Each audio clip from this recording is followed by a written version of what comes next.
Welcome to YouTube. Welcome to the Rinzone Wrestling Podcast. Oh, you know what? I didn't fucking change my settings on this one. I did it on the work one that I was fucking doing the theme song on, but I didn't do it on this one yet. So good thing I caught that. There you go.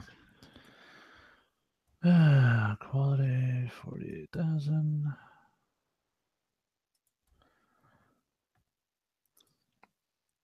Oh fuck! I have all of.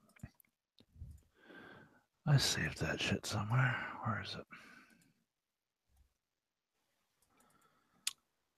No, I do not want shopping. Fuck you, Google. There we go. All right, let's see. Sample. Interesting. What's that?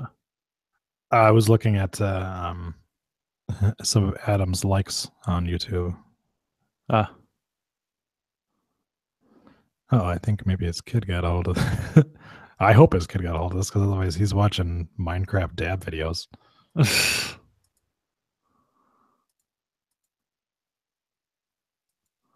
It wouldn't shock me. Yeah. Click OK, exit back up. Okay. So, okay, close Audacity. And then make sure it's correct when I open it back up.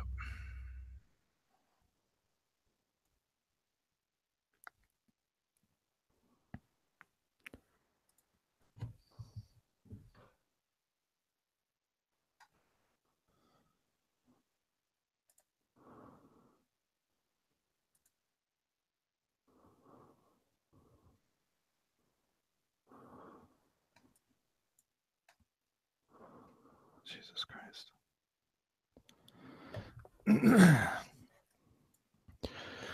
Looked like a fun game between the Yankees and the Tigers today.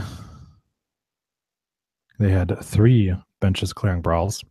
Oh, yeah, I saw some of the highlights. Which is great. It was a good baseball fight, though. They were actually throwing punches. It wasn't one of those, like, you know, they just run out and everyone points at each other for a while. Yeah. Jump up and down. Yeah. I was like when they actually throw fists and shit. Mm-hmm.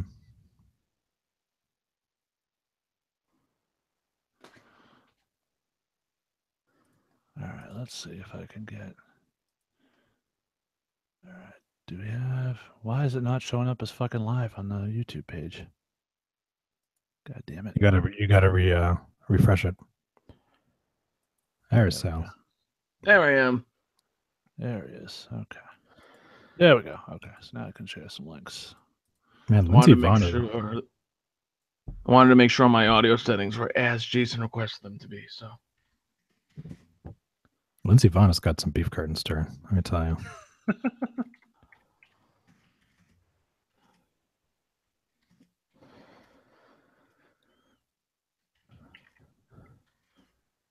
who was it? It was like 3 people in that hack, right? Lindsey Vonn. I thought there was 2 other people. Catherine McPhee. Yes. Yeah. Was right. Yeah. I like her. Yeah. She looks nice.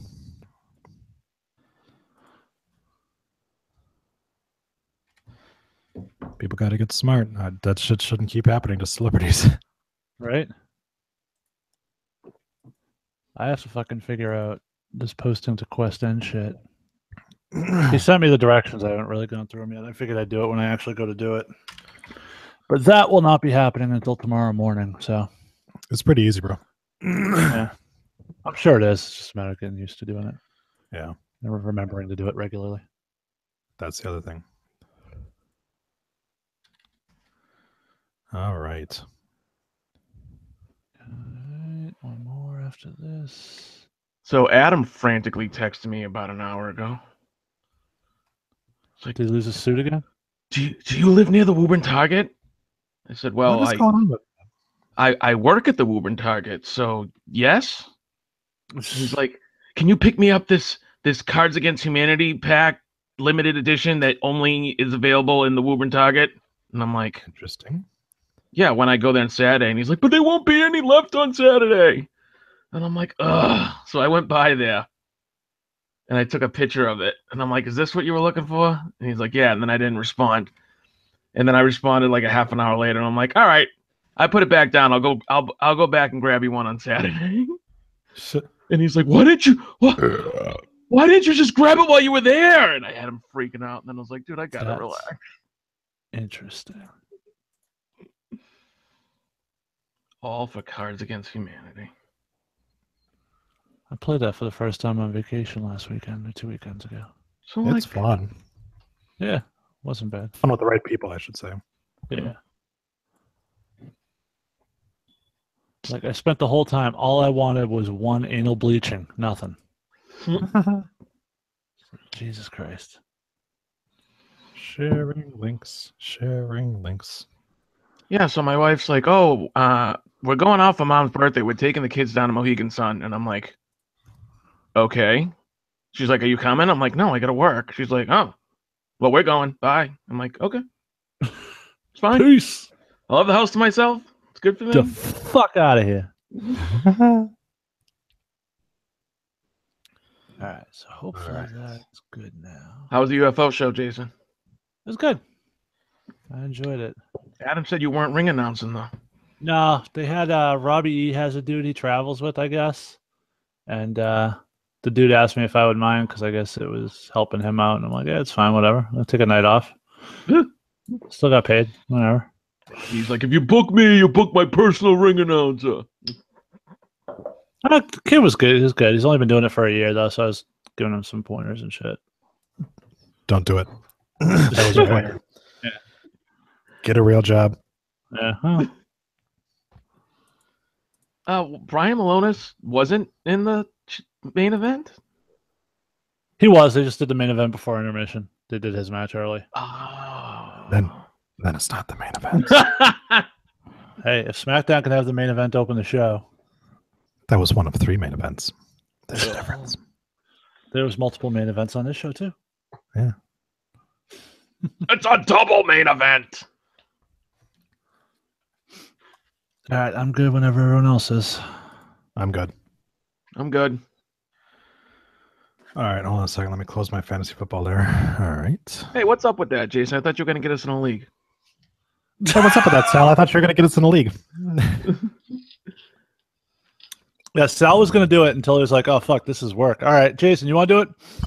No, you said you knew people, so I was like, all right, do you want to do it? Well, I originally was going to put it up to the other wrestling podcast, but I only got like a couple people, so I should probably do that again. I keep meaning to put it out to the newer groups and see if anybody wants in.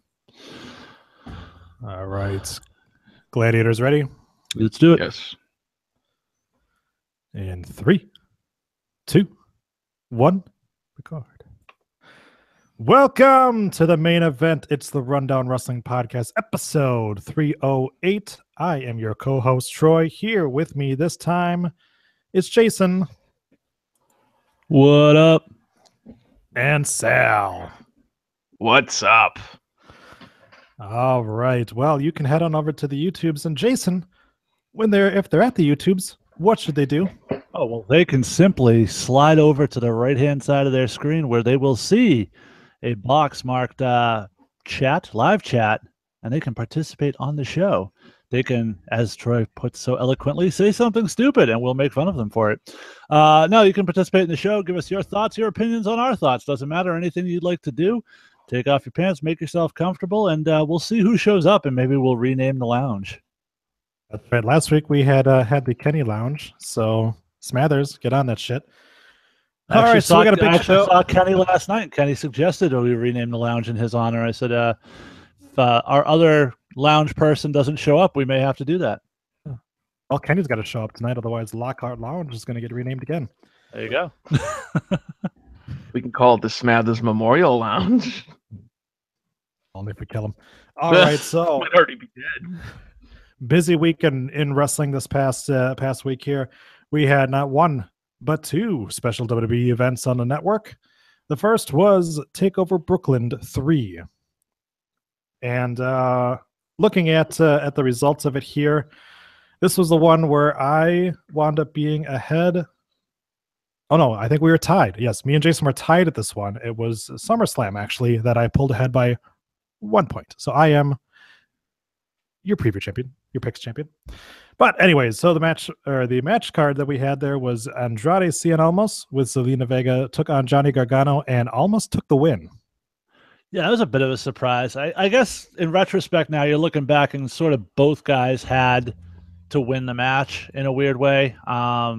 They were both, but I guess the right person won in that I think Gargano can rebound easier from this loss than Almas could from another loss, another very high-profile takeover loss.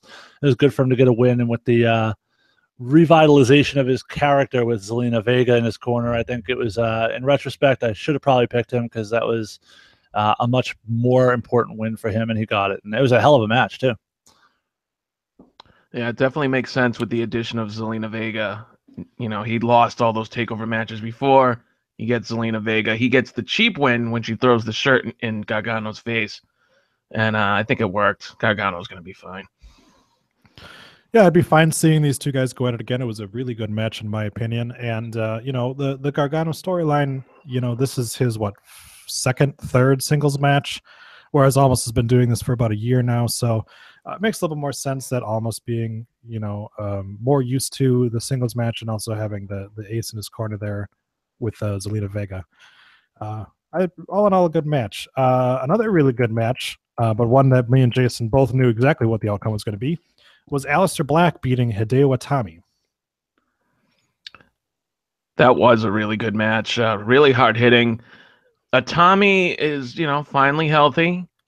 I like his new heel persona, but ultimately we all knew Black was going to win that match. He's not going to lose at a takeover at this point.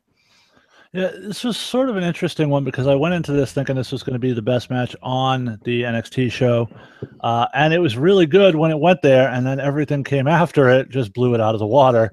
Right. But these guys had a hell of an outing. It was very stiff, as you could see, with the blood flowing freely from Aleister Black. Not quite sure where Itami goes from here. He's sort of now turning into that guy that just loses all the high-profile matches. But yeah, he at least made a very credible and impressive showing for himself in the heel role, and maybe now he rolls back to Cassius Ohno. I don't know, but we'll see.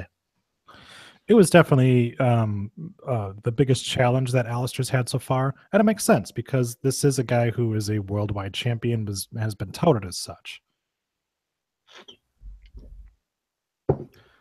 Yeah, that's a good way to punctuate that. Anyways, and in kind of a surprise to me, but maybe not so much for Jason, Sanity is your new NXT Tag Team Champions after beating the Authors of Pain. Yeah, the Authors of Pain, to me, are the next call-ups to the main roster. I feel like these guys are on their way up, and I think the fact that they dropped the belts is a pretty clear indication that that's the route they're going with them. I enjoyed the match. I thought it was particularly sort of a coming-out party for Alexander Wolf. I think we haven't gotten to see much of what he can do in the ring. I thought he put on a very impressive showing for himself. And a guy we really had kind of short-sold going into this because he hadn't been given a chance to kind of showcase himself. Interesting spot where it was like started out with Alexander Wolf and Killian Dane, and then Eric Young shows up and goes, no, I'm in the match. We've never really seen the Freebird thing take effect in the middle of the match and kind of be okayed by the referee. Nikki Cross with the 6th spot with Killian Dane almost dying. And then, of course, the title win, which was really cool. And then punctuate that with Red Dragon coming out and attacking, just destroying all of them. And interesting to note that Moro was allowed to call their move Chasing the Dragon, which in the PG world of WWE, I was not sure they were going to be able to get away with. So all in all, the match itself was good, not great, but the atmosphere, the way they put the story over, and of course the ending really pushed it into very good territory for me. I thought the match told a really good story. That again, like you said, that spot with Killian Dane and Nikki Cross, I was like, holy shit. I almost felt as if this was, you could have used this like a face turn for Sanity. Eric Young kind of played up to the crowd before he tagged himself in, and he was like, should I do it? Should I do it? And then Red Dragon coming out, obviously the crowd popped for it, but as we saw later, they're going to be working, looks like a heelish program, but I guess we'll see where they go with it. Well, we've been kind of seeing Sanity as a little bit of of a face in this battle with the Authors of Pain. So it kind of an extension of that. I mean, people, I saw it. People, people like Sanity. People like Red Dragon. It's kind of a difficult one, but I think that Eric Young is a guy who can instantly go into the face territory. He's got a voice for a heel, but in terms of his past work, we know what he can do as a face, as a goofy face, but also as kind of the Daniel Bryan type hero as well. Yeah. And we do have our first visitor to the lounge, so it will remain for the time being. At least the Smathers Lounge is the man himself, Mike Smathers, in the house, and he thinks I look weird shaved. And if he thinks that looks weird, he should see where else I shaved. Well, that's pretty normal for you, though. That's true too. He's in the wrestling business, of course it is. Yeah, no, I had a little mishap when trimming the beard, and wasn't salvageable. So back to square one on that. So, thanks for your concern, Smathers. You couldn't draws it and make like little triangles and shit? I could have, but I mean, I'd say he was probably lucky he didn't draws himself.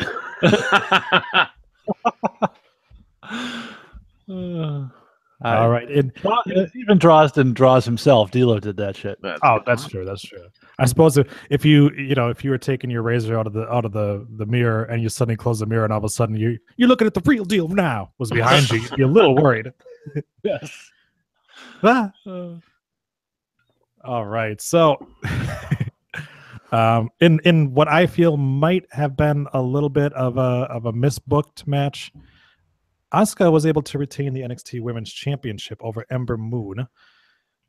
And frankly, I understand you if you didn't want to have all three belts change hands on the card. But Asuka continuing the undefeated streak, this should have been Ember Moon's coming out party. And now you have to kind of wonder, how many opportunities does Ember Moon get? And at this point, if she does get another opportunity and wins it, then have they kind of lost the luster on her a little bit if she wins it after losing 3 times to Asuka?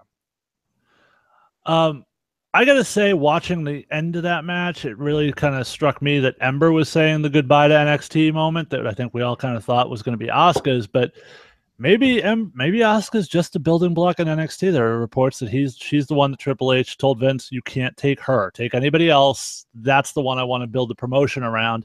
And if that's the case, then Ember could very easily be the one going up because she's 100% ready as far as I'm concerned too, to go up to the main roster. They're not going to bring everybody up at the same time, so it could be a week or two before we see her.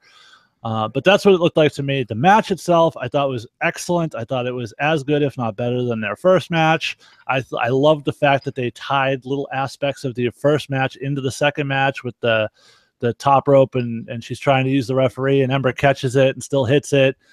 Still hits the Eclipse. Whole thing was great. I very much enjoyed it. Probably, I think it was my favorite match on the TakeOver card. And I thought, once again, NXT shows why women's wrestling is their bread and butter. Match of the night for me. I mean, to me, it exceeded what they had done previously at TakeOver.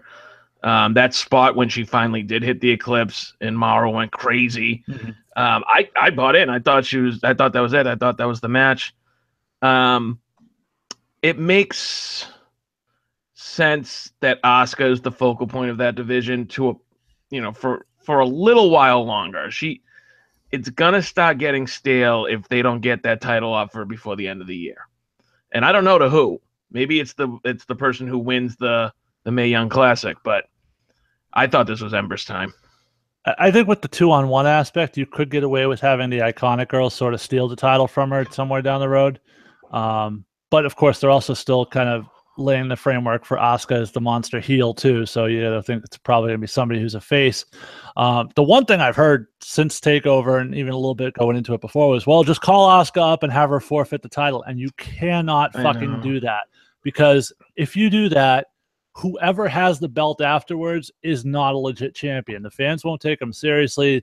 The whole point, the history of wrestling, is that champion loses the title to give the rub to the next person. And that's exactly what they need to do. I would be very much opposed to the idea of Asuka going up without dropping that title first. Plus, they did it before with Paige, as the first women's champion, and then she had to drop the belt because JBL, realized that there was cum all over it. So, So, and plus, yeah, like you said, it somebody has to win it off of Asuka, Right. you know, or you have it where a heel wins it in a multi-person match by not pinning Asuka. You know, if you want to continue the undefeated streak on the main roster as well. But yeah, you can't just have her. You can't have her get stripped of the title belt. Strip her of everything else. That's fine. As they say, streaks are meant to be broken. That's right. I'm getting broken. Streaks are meant to be broken, but Asuka, I thought the best build-up they've had for somebody to take that belt off of Asuka is what they do at Ember Moon, leading up to the match and in this match. I do like your idea, Jason, of the iconic girls getting some type of a handicap match, and then maybe they can, maybe they can steal the title from her. But other than that, they still got a lot of work to do if they're going to build somebody else up. Well, I mean, you got. It would not shock me, put it this way, if one of the key participants in the Mae Young Classic ends up becoming. I'm trying not to be too spoilery here. Ends up coming in because I think that person carries a reputation and a sort of cachet to be able to stand in there toe to toe with Asuka and be a credible, legitimate person to knock her off. Do we want to step on your dick a little bit here and talk about the aftermath of this match here? Of the Ember Moon match? Yeah. Yeah, go ahead. All right. So, as Mara Winall would say, Mamma mia, Ember Moon hit Asuka in the collarbone so hard it broke faster than a rod receiver running on a slant route.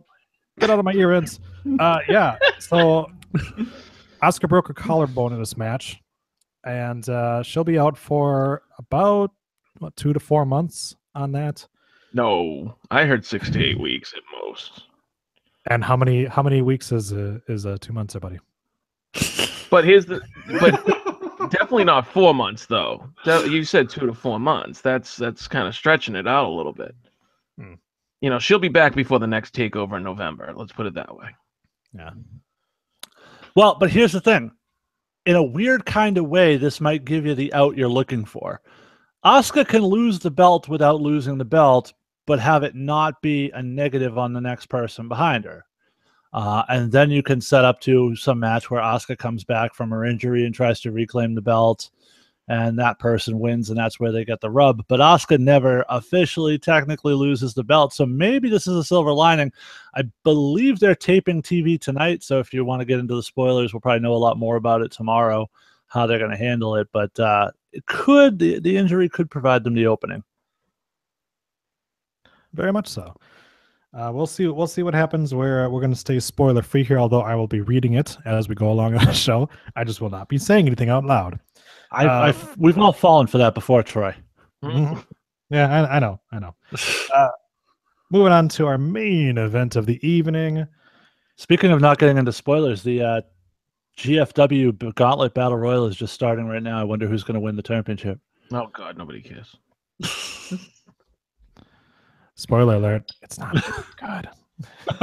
I don't even know who still works for that company. So many people have left that company in the past 2 months. There's still a lot of talent down there, to be honest. I mean, you still got guys like Eddie Edwards. You still got guys like Ethan Carter. Eddie is still there. Okay. Yeah, Eddie's still there. Davey left. Davey's gone. Davey left. And Angelina Love left right behind him. Yes. And Low-Key. Yep. Low-Key's yes. Gone. That was in the news section. Now you stepped on my dick. It's all over it. Flatten that motherfucker out. All right. So moving on to our main event, Drew McIntyre becomes the NXT champion by defeating Bobby Roode. Yeah, I think that surprised both of us. I think we both picked Roode going into that one. Oh, for sure. Did you really? Didn't really see McIntyre getting it in that first point. I think we all kind of thought Roode still has a little bit of a storyline with Roddy. That's better off with the title involved. Now, obviously, given the events that we saw the following week, it makes perfect sense because, the way things work is that in NXT, if you lose a championship belt, you immediately become a free agent and can go sign anywhere. Otherwise, everybody's NXT contract expires the second their championship ends. So I don't know how they structure those contracts down there. I thought that Daniel Bryan kind of explained it away, that him giving up Jason Jordan and John Cena was so that he could get Kurt would help him sign Shelton Benjamin and they could get Bobby Roode. I don't think Rude was involved in there. I think it was just for Shelton. But so we've already kind of. You didn't trade him the rights to the first draft pick of NXT. Yeah. But yeah, the match was really good. I'm a fan of both of these guys. I wasn't quite sure how it was going to go. It's not your typical indie spot fest with these two. They're both more mat oriented, maybe chain wrestling kind of guys. Not really your high flying style, but I thought they put together an excellent match. I thought they told an excellent story throughout. And let's be honest, the money shot of this whole thing was really at the end. You have the Red Dragon guys, Bobby Fish and Kyle O'Reilly, standing there and sort of spoiled by the crowd because they knew what was going on beforehand. You could see them reacting before anything else happened. But coming from the other side, the debut in NXT of Adam Cole, who was very warmly welcomed by this crowd. And it looks like they are putting them together as a unit, as a faction. And I've heard rumors that they're going to call the group the Dishonored, which I personally fucking love, given the context of where they're coming from. This looks like this is the big angle. This is the NWO style angle for NXT. There are a couple of other guys that can push in there, a couple of guys that we might discuss in the news that are just now making their way down to the Performance Center. But this has the potential to really kind of grow and become the central storyline for NXT going forward. It already looks like they're going to be involved in the tag title angle, now the world title angle. They don't really push their Women of Honor storyline enough that I think they can do much with that. But looks like this. We're getting into a heavy Ring of Honor versus NXT type of angle, and I'm all for it. Yeah, for sure. Very talented guys. I'm not sure if Adam Cole Bebe will suddenly be called something different considering the last name, or if they're just going to say he's the illegitimate bastard of Michael Cole.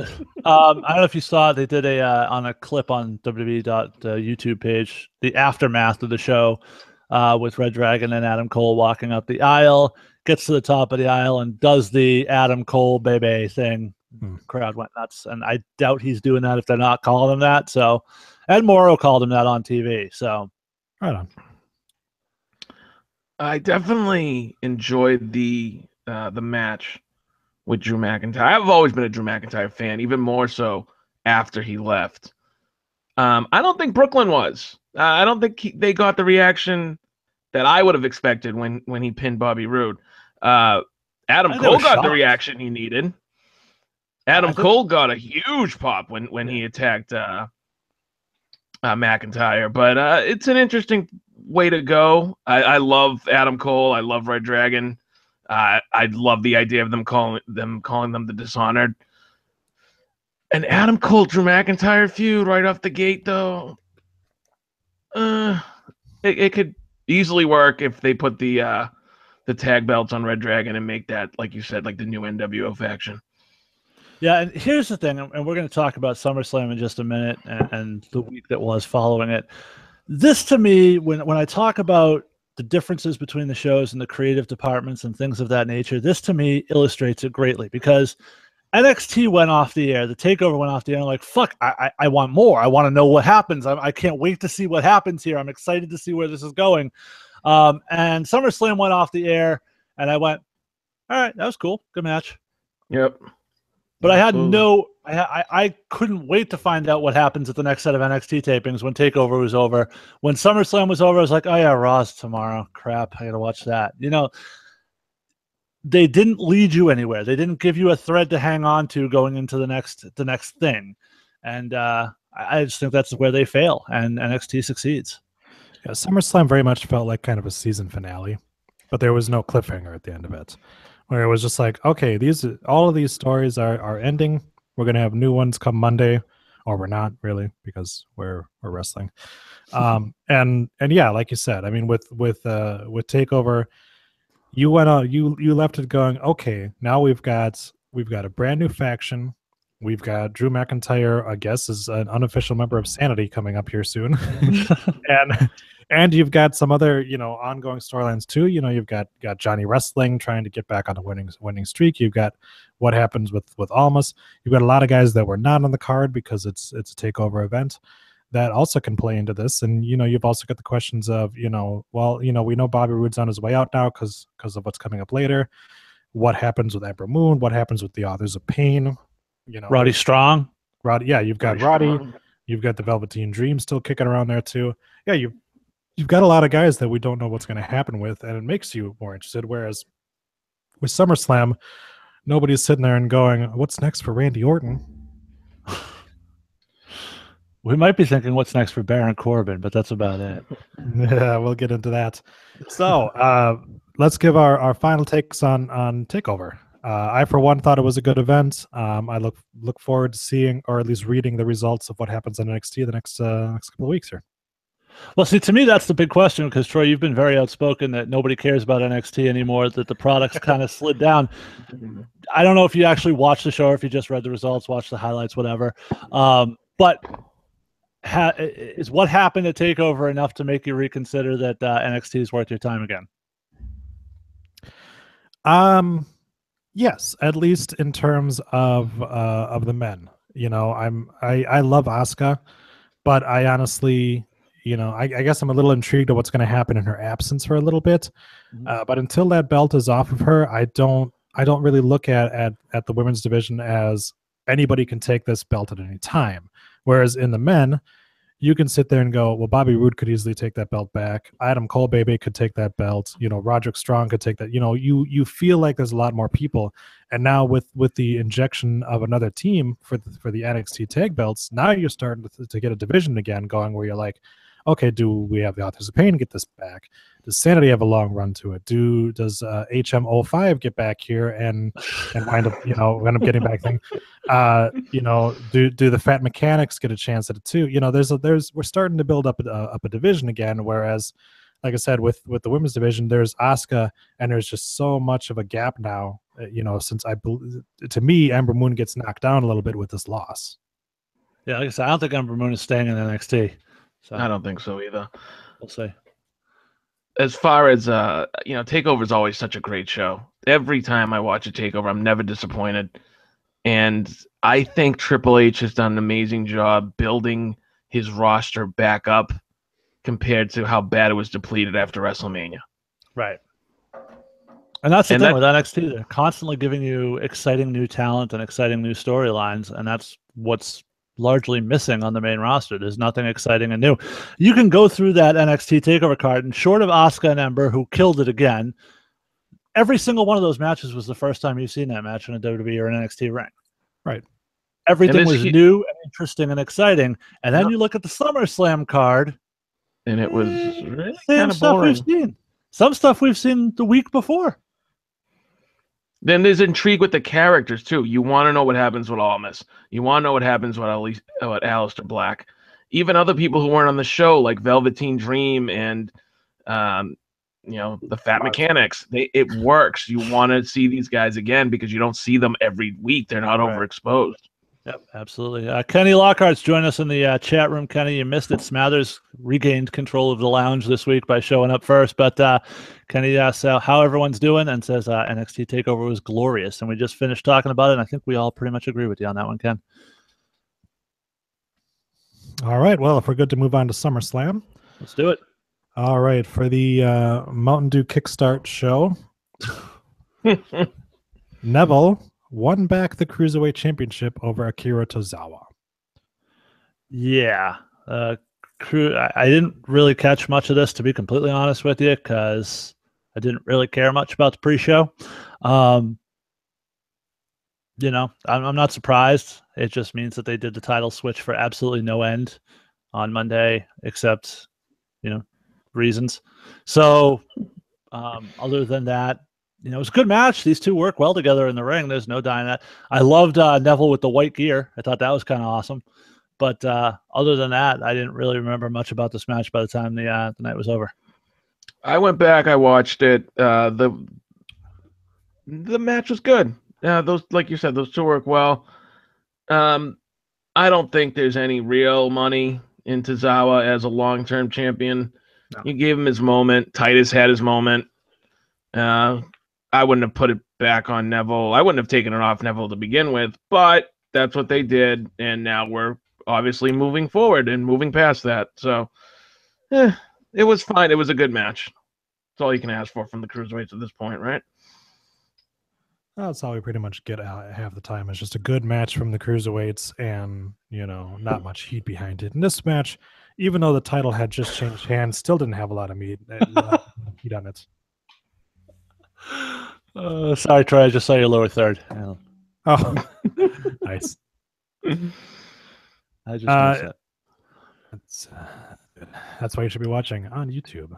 Yes. All right. Then a thrown together match, an empty arena match as the Miz Taraj beat the Hardys and My Black Son. My Black Son. This was embarrassing. This was and not by all reports really WWE's fault in that the doors got open later than they were supposed to or something, or the arena's difficult to navigate from the doors. So they kept having to cut to the outside and showing all the people like, no, really, there are people here for this show. Trust us. They're just outside. People that are stuck outside. They're waiting to file in. Right.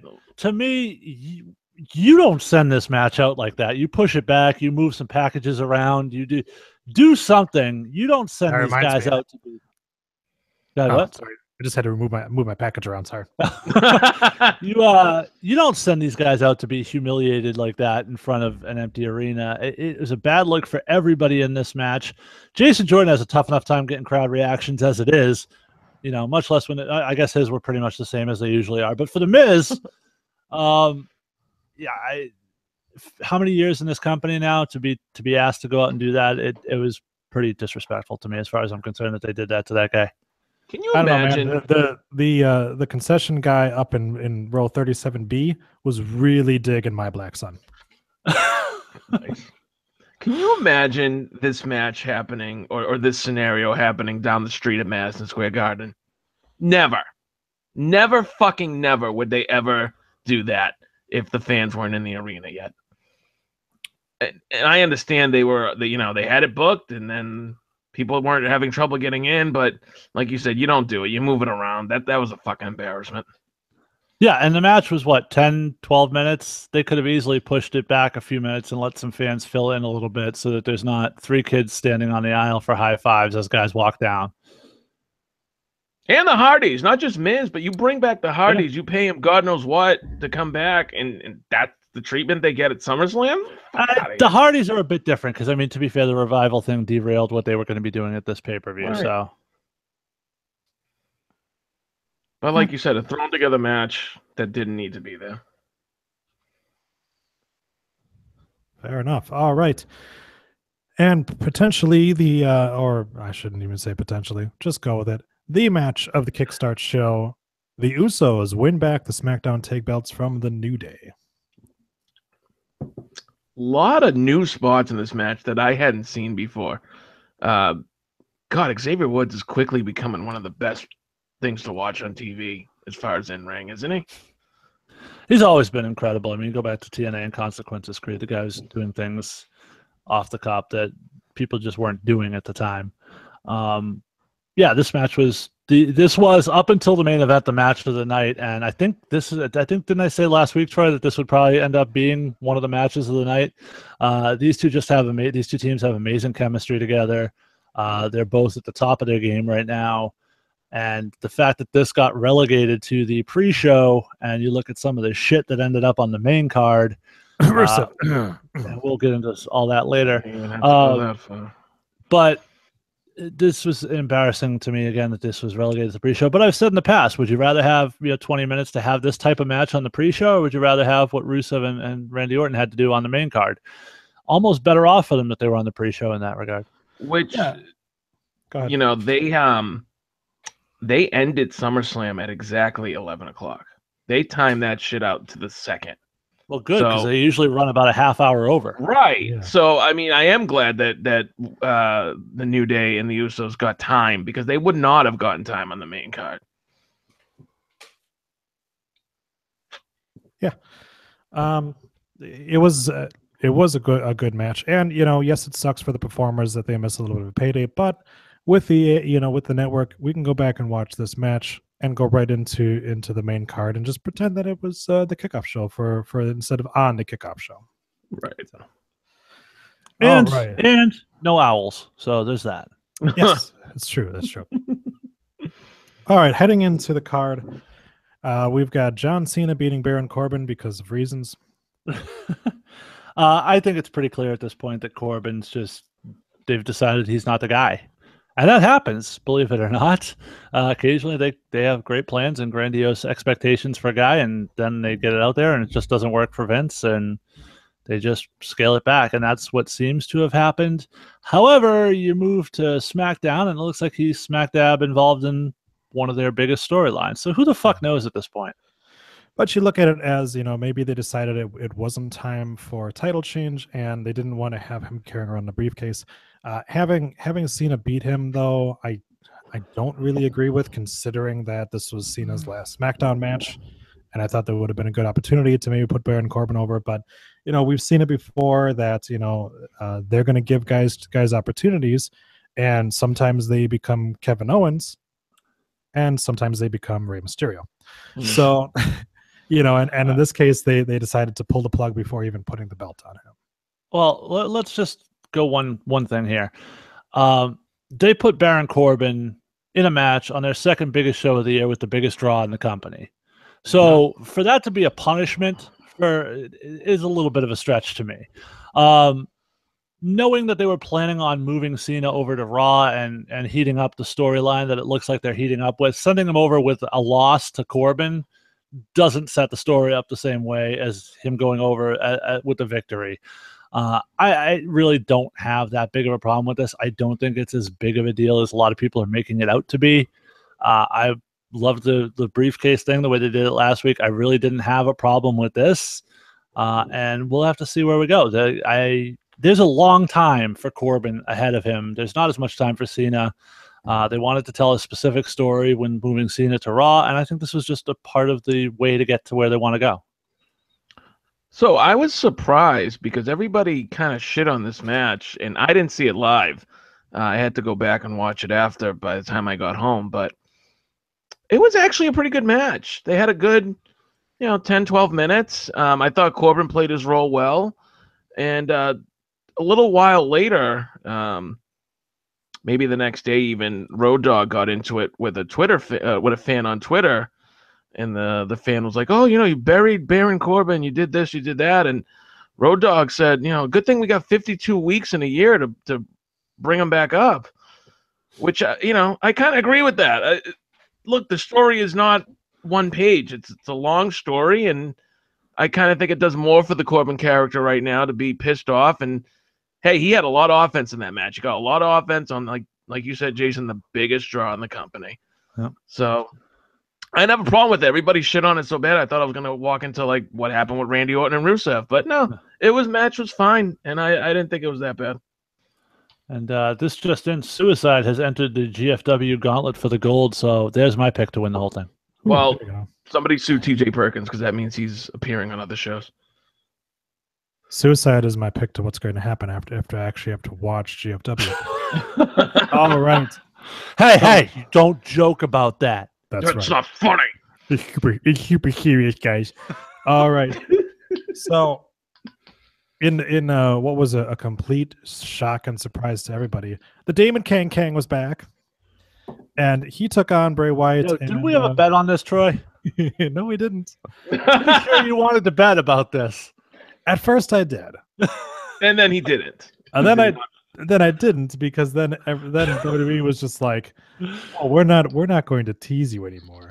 We're going to unzip our pants, lay a cock on the table, and go, this is exactly what you're going to get.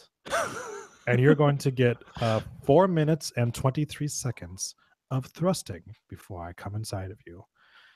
And you're just like, all right, I guess that's fine. Well, just give it to us. Just do it.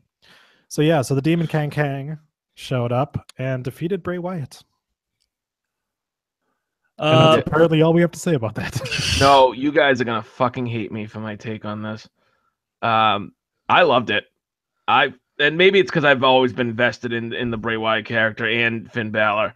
But I liked the story it told. I liked the little nuance of putting the whole world in his hands in the opening part of Finn's entrance. I like that Finn didn't back down from the crab walk. he kind of actually rallied against it, and it freaked Bray out. I thought it told a great story, and to be honest, I hope we don't see Bray Wyatt for a long, long time. Keep him off TV. That's the best thing you can do for him. Isn't that what they've been doing for most of his time there? Yeah, the match was fine. Again, I don't have any problems with the match. I have a problem with the fact that I saw it the fucking week before. I know. Which I didn't need to see. And somebody brought this point up to me this week, and they have a valid point. You make a big deal about Finn Balor becoming the Demon, except the moveset's all the same, the mannerisms are all the same. There's really nothing that different except he puts face paint on. So I would like to see him distinguish the characters a little bit, have him act a little bit differently as the Demon than he does as Finn Balor. But overall, I mean, the match was fine for what it was. It just wasn't I didn't have as much anticipation for it again because I just saw it. Yeah, we've had that conversation before. In regards to the Demon, he should have a different moveset. He should have a different finishing move as well. I know the coup de grace is what it is, but yeah, I mean, this should be an entirely different persona from him. It should be like when you look at Cody Rhodes and Stardust, Right. completely different movesets, completely different attitudes and everything like that. Whereas this is just, he comes down, has a cool entrance, shows his dick to the audience, and that's it. For a while in NXT, he was using Sunday Bloody Sunday as his finisher. Yeah, the 1918 or something like Or that. 19, whatever he called it. And that was fine. And I definitely would have preferred that instead of the coup de grace, but 1918. Vince. 1918 was the last time we had a solar eclipse. So there you go. That means the Red Sox will be winning the World Series this year. I was going to say 1918 is what fans from New York used to chant at us every time we played them at Yankee Stadium. Yeah, but fuck those people. It's 1960, by the way. Oh, whatever. Close enough. What killed it for me was the next night Finn comes out and he's just normal Finn again. And I'm like, Well, no, that's fine. He can't be the Demon every fucking week. No, but I would have kept him off TV. There's no point. See, that's the thing. He goes back to being just another guy at the show. If he's not going to have a real storyline, he doesn't need to be on TV. He got to take on the biggest star in the company right now. Stop it. You don't believe that. That's how he's being promoted. Yeah. Ugh. Yeah, the other thing too is, we look at Bray, and Bray really needs to have a certain type of person against him. And it's not Finn Balor. He needs to Randy have Orton. Randy Orton was one of the better feuds he had right up until That's he started true. to fuck with it. And that's because of the fact that Orton is much more of a normal straight guy, whereas Bray is all kooky crazy. When you have Bray being kooky crazy up against a guy who's also kooky crazy, it's just too much. And that's what the issue was with Finn Balor was like, we're going into this whole demon thing and stuff like that. It's like, well, it's two weirdos fighting each other. And that doesn't work. That doesn't work as well for Bray. Bray needs to be the kind of crazy and have the other person in the match be like, what the fuck is going on with this guy? And you don't really have that when your opponent comes out in face paint. You're just like, Bella, you look kind of funny. I like your face paint, brother. What was really missing from this match was laser eyes. That's what it really, could have used that. A little bit more blood. All right, so maybe some arson. That would have helped. He fucking referenced it again at SummerSlam. Michael Cole was like, he poured that acidic liquid on him on Monday. No, he fucking didn't. Shut up. Viscous acidic liquid. Viscous acidic liquid. God. Look. We'll get into my reaction to the Sasha Banks Alexa Bliss match later, but right now we've got to talk about the fact that Big Cass defeated the Big Show because Big Enzo put some baby lotion on himself and squeezed out of the shark cage. This is the fucking dumbest thing. First off, nobody cared. Nobody gave a shit about this match going into it, and it was pretty obvious by the fucking crowd reaction. Okay, there's no logic to this because you're taking the fucking face and putting him in the shark cage. Pretty sure that's the first time in the history of fucking wrestling the face has been the one that had to be kept in the shark cage. Okay. Second of all, he got halfway fucking out before he lubed himself up. And why the fuck is he running around with a bottle of lube attached to him? And why did he have to take off his shorts to do it? Okay? just you want to show your dick, just show your dick, okay? Let's not dance around it anymore. You never know. You never know when the honey's gonna get by. You know what I'm saying? So they do this whole fucking thing. He gets out of the cage. Does he jump off the top of the cage and have a high spot on Cass where maybe Cass even catches him and you go, oh my God, what power? No, he fucking falls to the ground, just eats a boot to the face and he's fucking done. What was the goddamn point? That's the fucking thing. If you're gonna have him get out of the cage, have Cass not face him and have Enzo do a dive off of the cage onto Cass. Instead, you wasted it. He slowly goes down, hanging on the cage, and Cass just kicks him in the face. You literally just fucking repeated everything I said. But that drove me. I didn't mind him oiling himself up. I thought it was stupid, but it was kind of funny. All right, but that's the clip we're going to use in your intro from now on, by the way. I don't mind him oiling himself up. Yeah. You know, what would have been really good on this is if Enzo would have been able to get out of that cage, then, you know, Big Cass wouldn't have seen him, and then Enzo would have attacked him from behind. But instead, he got a boot to the face and got knocked out of the ring. So. Right. It was.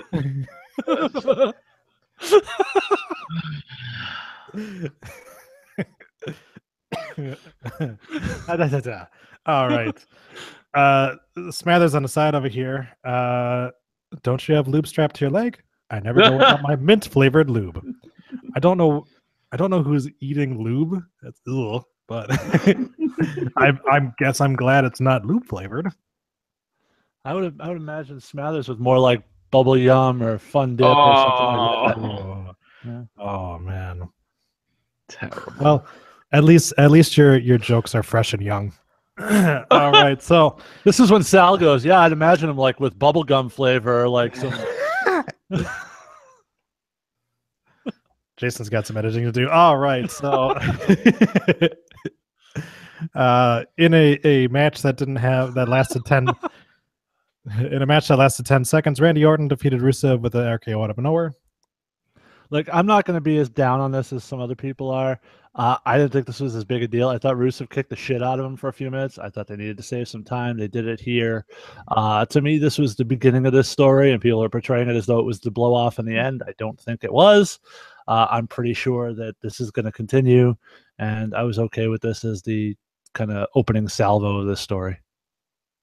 You think Rusev and Randy Orton is going to continue? Yep. What else? Dude, I wouldn't be surprised if we never see Rusev on TV again until he gets released. And I'm being serious because I've heard so many things about first of all that he asked for his release. Okay, that was actually 100% incorrect. That was Bill Bahidi making shit up again. Yeah, that is 100% incorrect because Rusev is not like some other wrestlers who sit there and go, I don't like how I'm being used. I'm going to go quit. I'm going to go and be an MMA fighter. He's the kind of guy who understands that right now, this is the position he's in. He's been down before, and he came right back up again when the time was needed and became U.S. champion and had a great run. The guy, yes, he is kind of up and down, but he's also been injured a couple of times, and they don't always know what to do with him. But he just came back from an injury, and I don't know how you can say he's not being used. He's against a 19-time or a 13-time world champion on SummerSlam. And yes, you know, he lost the match, but he was still in a match. So the fact that neither of them even had a promo on SmackDown makes me think this story is dead. Do you think Sami Zayn would have loved to be in that spot at SummerSlam? Oh, Sami Zayn asked for his release too. Sami Zayn went all the way to Brooklyn to do a fucking backstage segment with Kevin Owens for 5 minutes. That's all he did the entire fucking weekend. Yeah, you know, like I'm sure Ty Dillinger would just kill to take an RKO from Randy Orton and die in 25 seconds. Right. Ty Dillinger didn't have one of the quote-unquote main events at WrestleMania 31. Ty Dillinger wasn't built as a monster 3 years ago and has been doing shit since. Yeah, you to know the what? point where they don't even know what though? to do with Lana anymore, and they put her with Tamina. Seriously? So you're saying that The Miz should have asked for his release? He main evented a WrestleMania, beat John Cena for to retain a title, and then was not used for like a year and a half. And now look where he's at. If he holds that title until February, he will be the longest reigning Intercontinental Champion in the history of the company for combined reigns. The guy is probably going to retire with more Intercontinental title reigns than Chris Jericho. He's a future Hall of Famer. He's a Hall of Famer, exactly. I would agree with that.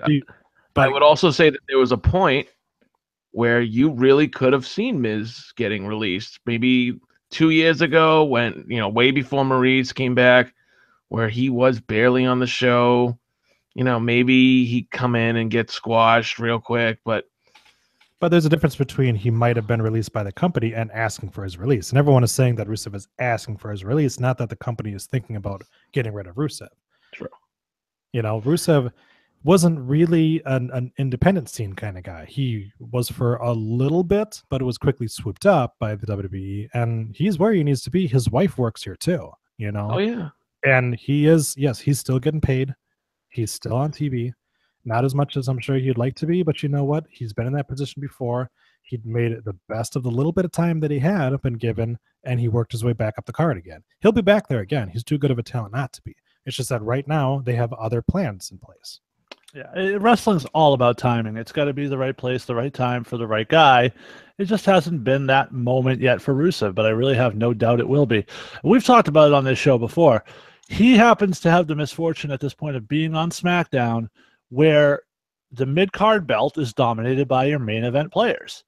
That is fucking up a lot of those guys, and he's one of them. He can't go in there and defend the honor of America against Jinder Mahal or anything like that. And AJ and Owens have been locked up with each other, so there hasn't been that opportunity for him. Go back a couple months, at least at that point, prior to them deciding to go with Jinder, the plan at the time, ironically enough, was Orton and Rusev for the championship. Now we're getting to Orton and Rusev. It's not for the title, but we're getting that fucking program. Yeah, and there's only a set amount of time before we do elevate AJ Styles back up to the main event scene. Right. He's not going to hold that NXT belt. I'd argue he's in the main event. Well, he's in the main event, but I'm talking about him going after the title. The talk, of course, has been him and Shinsuke Nakamura at WrestleMania for the title. Right. We do know that that's kind of penciled in. Go answer your phone. We do know that's kind of penciled in right now, but you don't think Jinder's going to hold the title till WrestleMania? We're going to get to it, but I was surprised that he retained. So, yeah, I mean, he's continuing to have the belt. Oh, we'll just go ahead and skip to that one right now. Jinder Mahal defeated Shinsuke Nakamura with the help of the Singh brothers, in what actually was a pretty decent match. Shinsuke isn't hurt at all by the loss because the Singh brothers did obviously get involved. And of course we didn't have Baron Corbin to interfere at all in this match, but yeah, so Jinder Mahal is still the WWE champion. Yeah, this one felt to me almost like maybe it got cut for time or something. The ending felt a little rushed and abrupt. And there's another match later on that we'll talk about where I sort of felt the same way. It just felt like the ending kind of came out of nowhere here. There wasn't really much of a build to that moment. Mahal, of course, fucked up his own finisher at the end and didn't hit it right, which, is never a great look, especially when the camera's right on you while you do it. But the saving grace is, as it appears on SmackDown, they're going to continue this story, and hopefully that is going to eventually lead to the title coming off of Jinder, hopefully. I think it's fine that Shinsuke didn't win. I was a little bit surprised of how not only that Jinder won, but how he won. But, it would have been probably even more of a shock if they put the belt on Shinsuke that quick. Yeah, Jinder fucking up his finisher is, it's just, meh. I got to say the Singh thing is getting a little bit old. They didn't even hit Nakamura. They just kind of distracted him. 8 of Kinshasa each, and then that was enough for Jinder to lock him in the Colossus, which is probably the worst fucking move for him right now. He needs something else. He needs either like a power move or even a friggin' clothesline from hell at this point would probably work better for Jinder. Oh, I have no problem with that as his finisher. I mean, Cody used it for a while. It was Dream Street. Oh, no, Ted DiBiase, sorry, used it. Ted DiBiase Jr. used it as a finisher for a while. Jr., yeah. But so I don't have a problem with the move. I just, execute your finisher correctly. That's all. All right, so Jason. Yes. What does Shawn Michaels, Triple H, Chris Jericho, Kurt Angle, and Dean Ambrose have in common? Well, only one of them is a Hall of Famer that dressed up like the fucking Colonel at the pay-per-view. But that may be true. But all of them are Grand Slam champions, thanks to Ambrose and Rollins fisting their way to the Raw Tag Team titles. Interesting side note to this. For the first time ever, we see Ambrose and Rollins both come out wearing black and red. That was nice. Anyone notice what colors Roman Reigns was wearing for his match? Black and red. I'm just saying. Shield reunion confirmed. Are you? No. I think what you meant to say was NWO Wolfpack reunion. No, I mean, that was where I foresee them going. That was how I booked the show, and when we did our predictions, like I said, I'm booking the show how I would do it for creative purposes. How you would do it? Yes, Vince, of course. That's what I said. I'm not booking trying to guess what they do anymore. I'm booking it how I would do it if I wanted to make the best show. And to me, the best show is Roman Reigns winning the title with Seth and Ambrose reuniting as heel faction to go on to feud with the club. But spoiler alert, that didn't happen. Not yet. Not yet. That's true. Troy, give Vince some time. He'll get there. Wait till WrestleMania. Goddamn, bro. Yeah, really good match. Yep. Really good match. It was interesting to see that Sheamus didn't immediately disappear on Monday night, but was still there. So, but that's coming soon here, because we know that he does have a movie. Yes. To film, movie. I wasn't sure if it was a movie or TV show, but yeah. But yeah, so we got new tag team champions, and I couldn't be happier because honestly, Sheamus and Cesaro weren't really doing it for me anymore. Plus Seth's dick. Yes, plus Seth's dick. And Tumblr was just creaming themselves over this match. Yeah, the match was good. I thought this was the first match that kind of brought the crowd back. We're gonna get into the beach ball stuff in a little bit. Not to play spoiler here, but spoiler, we talk about balls. Yes. I thought this match was really good. I thought the ending was fucking phenomenal. That sequence was tremendous, very creative, very well executed. I enjoyed it. I have no problem with it. It's what I expected would happen, and I'm looking forward to seeing where they go. My only question now is, at this point, who are they feuding with? Because the Hardys thing they sort of did on Raw looked more like a one-off to me than a program, and there's not a whole lot of other heel tag teams on Raw for them to work with, unless there's a certain book that has a couple of authors, but I think they're headed to SmackDown, so I don't know. Are you saying that? Are you saying that Simon Dean is coming? There's always the club. Austin Aries is coming back. He just wrote a book. Oh, that's true. Why am I a piece of shit by Austin Aries? Exactly. I mean, you could always do the club against Ambrose and Rollins. You can do a makeshift team for now. I was pleasantly surprised with how marking out the entire Brooklyn crowd was for this. They love them some Shield, even if it's just Ambrose and Rollins, and I think it's fine for them at this point. I'd rather see them do that than do nothing. Yeah, and I am interested to see where it goes. I'm assuming maybe Sheamus stays enough for a rematch at No Mercy, and then goes and films his movie, and then either Cesaro gets a new partner or he re-enters the singles division. I'm sort of thinking that maybe when Sheamus goes off to film his movie, Cesaro gets a new partner, and or maybe they'll just move into the singles division. Fine.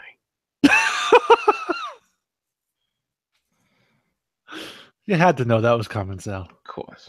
I wasn't paying enough attention to actually to continue the bit, so I'm just going to go ahead and move on from there. All right, so let's talk about some ladies. Sasha Banks. Oh, you're gonna go there? Okay.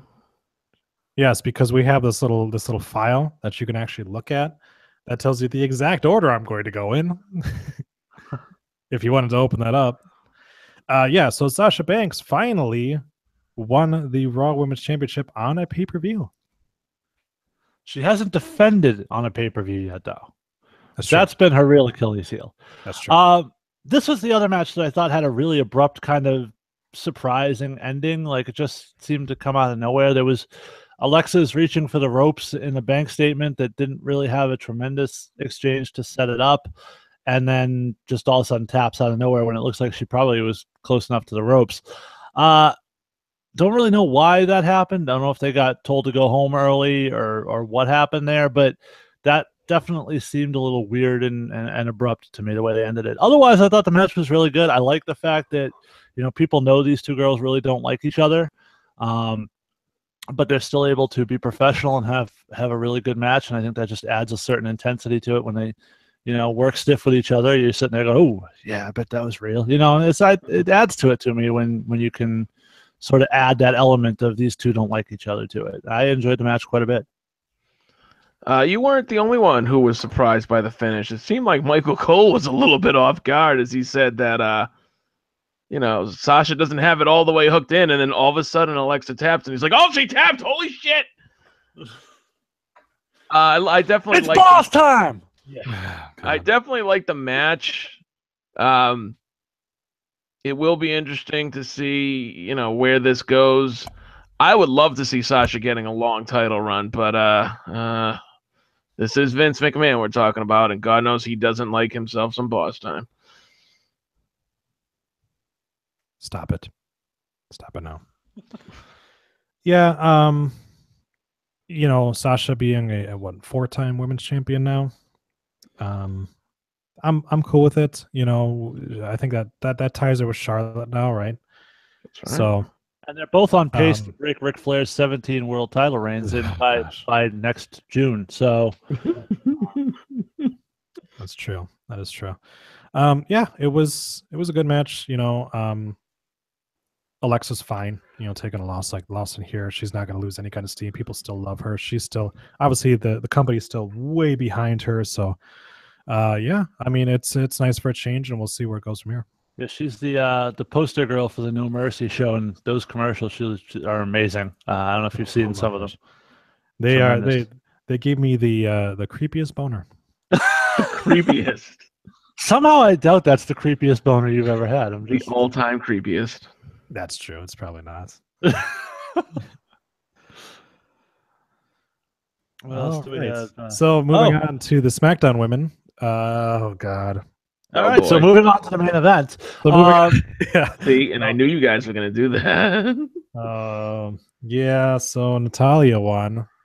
She's the women's champion now, and for whatever reason, we didn't get a cash in. So Natalya, it's 2017, and the women of SmackDown are led by Natalya.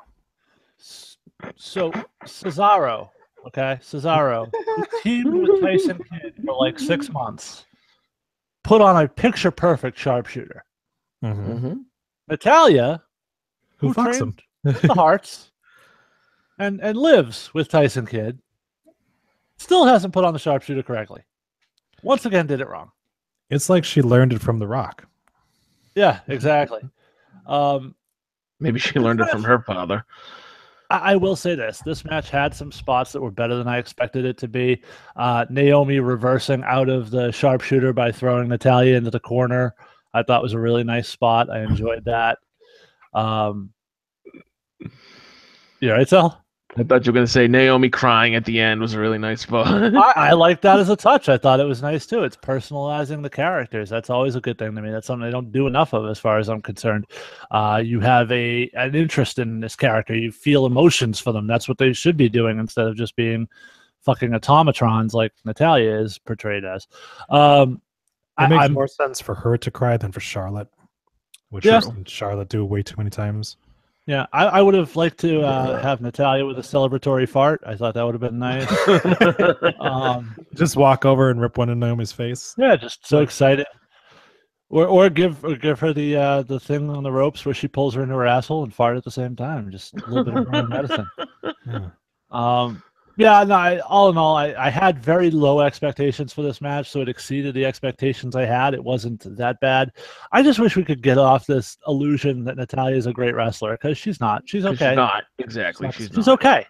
But she's on the pecking order of women wrestlers in the WWE at this point. She's 6th, 7th, 8th, maybe. And that's just on the main roster. So That doesn't even factor in your Asukas and your Embers. But let her have a quick little brief run, and we'll see what they do with it. I used to love the women's division on SmackDown and the direction it was going in, and I haven't since Alexa left. I'm perfectly fine with Naomi. I don't understand what the point of putting the belt on Natalya is. It's just like Troy said, it's fucking 2017. There could have been anybody else you could put. You could have gave Tamina that spot, and you could have made her, and maybe that's where they'll go. But and the worst part is when they went to another video package right after, and I'm like, damn it, no fucking cash in, because I would have loved to see Carmella come out there and hit her with the briefcase. I'm sorry, we're talking about a mediocre to a decent to mediocre wrestler with no promo skills, and your suggestion is to replace her with Tamina? At least Lana can talk. Lana can talk for her. I don't want Lana to be a manager anymore. If Lana's gonna be a manager, she should be a manager for Rusev. I don't want her being a manager for Tamina. But we'll get into that, I guess, a little bit later when we talk about SmackDown. But does Natalya really interest you as women's champion? I mean, to me, it's fucking terrible.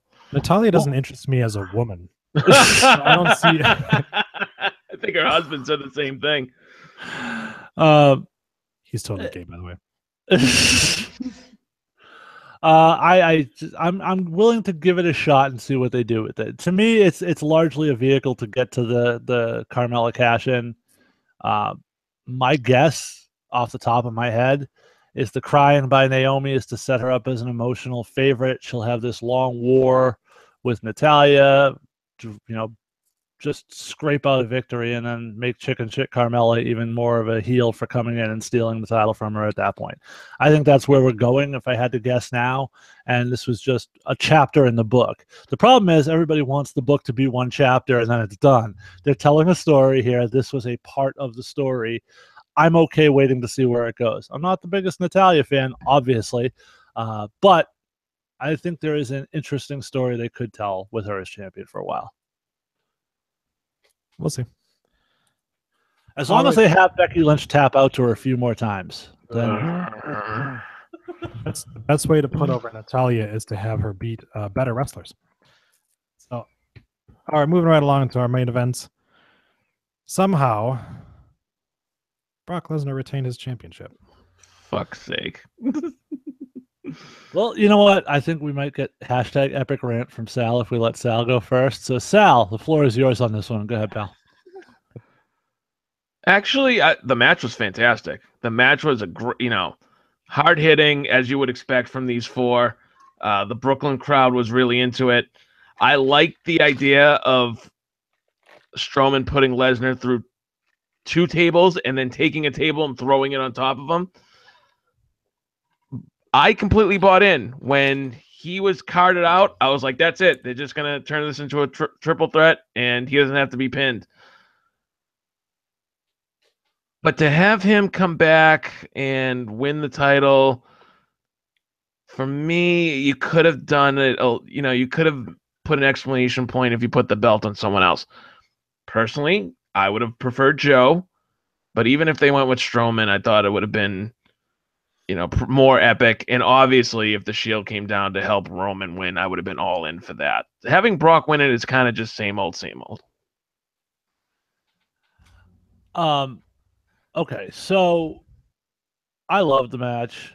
I thought the match was great. I thought it was scripted beautifully. And I thought they did a great job because at the beginning, Brock just took fucking everything. He took the spear through the barricade. He went through 2 power slams through 2 tables. They set up him needing to be carted out tremendously. I said to my wife, I was like, watch, before the end of the night, he's coming back into this match. And I thought they sent him back a little early. I would have maybe let him sit out a little bit longer just to sell it. Him coming back so soon kind of took away some of the impact of him getting carted out to me. But I thought everyone had an opportunity to shine. I thought everyone came out looking good. I was a little surprised Joe didn't take the pin and said they went with the pin on Roman. But all in all, I thought this was easily the best match of the night, and proof that perhaps the WWE, for all we talk about work rate, is still just a big man territory, because the fans gave the moment when Brock and Braun went face to face in the middle of the ring with everybody out. That was one of those electric moments that you can't just manufacture. It just has to happen organically. And I thought it was a good setup for the next pay-per-view. Word. Thanks, Troy. So, yep. That's all we got to say. But I mean, Lesnar having the belts at this point, whatever. It's the Universal title. It's not a real title, anyways. So I'm not too concerned about it. It would have been nice to see one of these other three guys win it. Even Roman Reigns, who we both chose as the winner of this match. Mm-hmm. But all of them still look great. All of them, having these four guys in the main event is great going forward.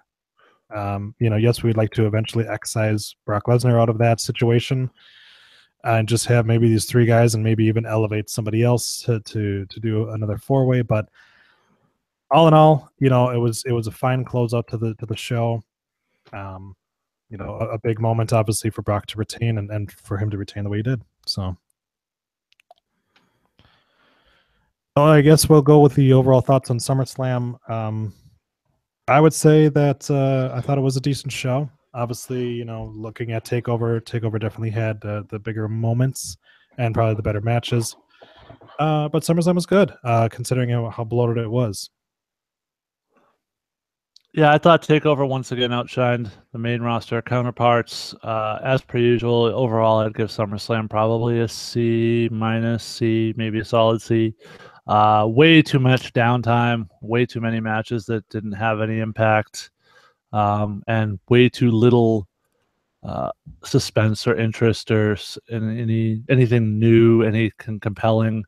There were a couple matches, and they pretty much bookended the beginning of the show at the end of the kickoff and then the end of the pay-per-view, and everything in between was sort of...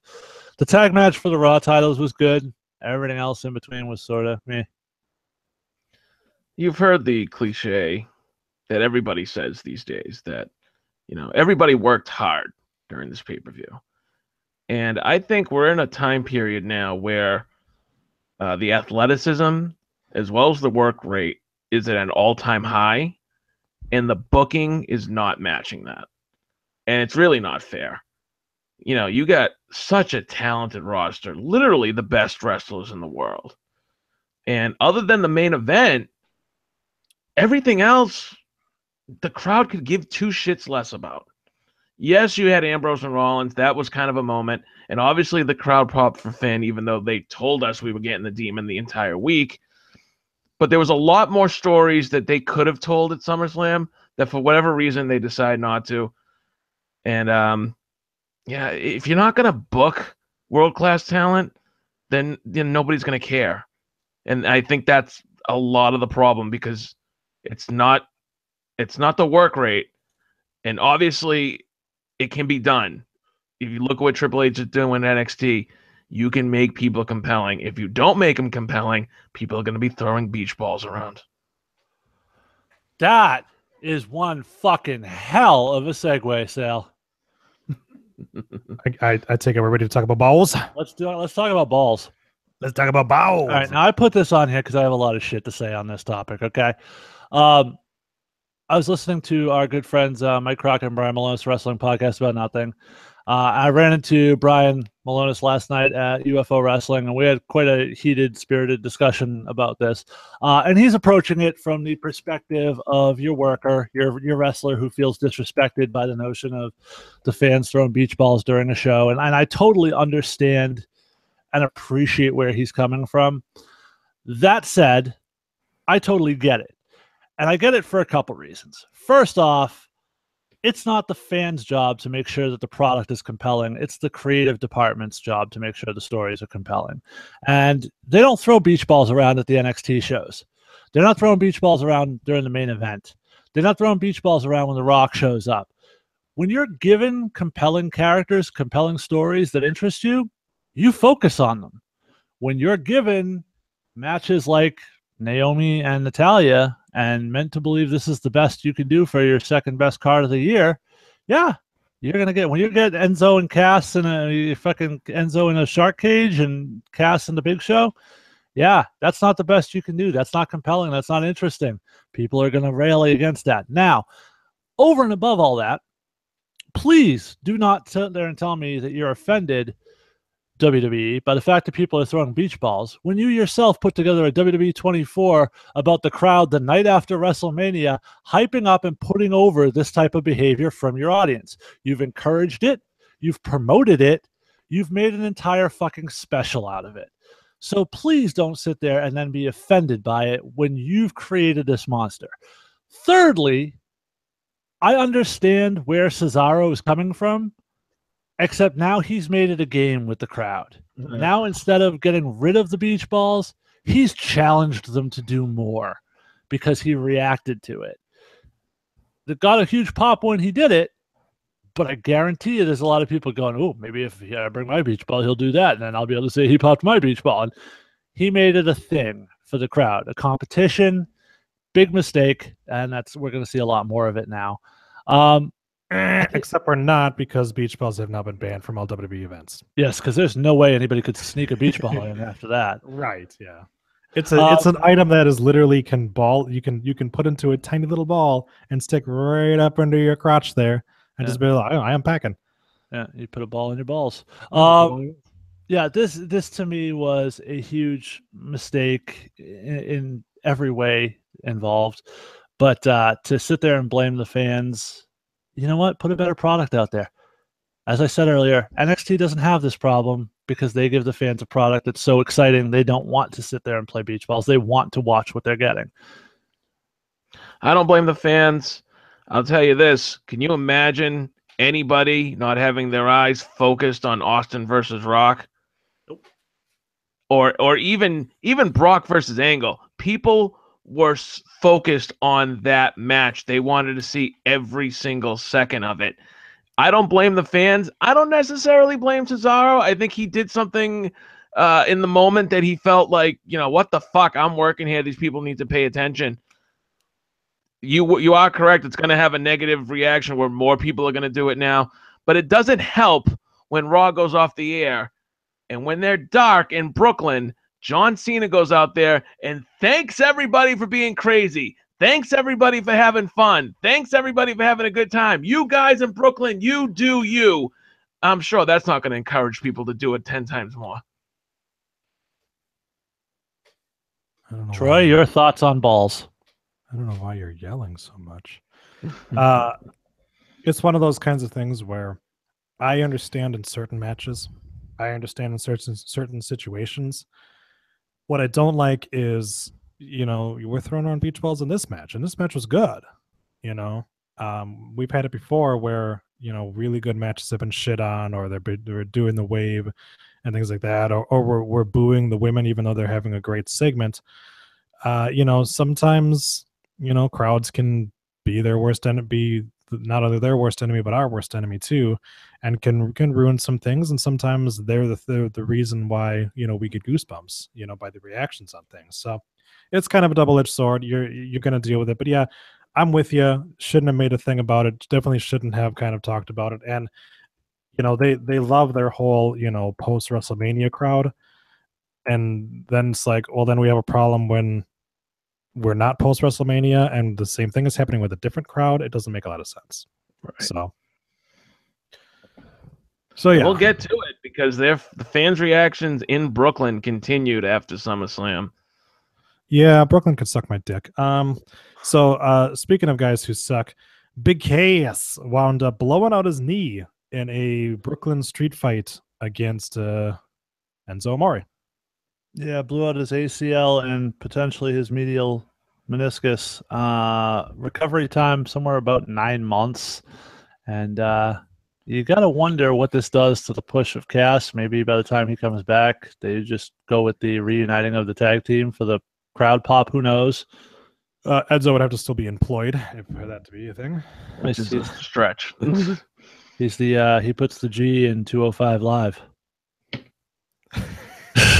Speaking of which, Vince, why did you wait so long to send him to 205 Live, man?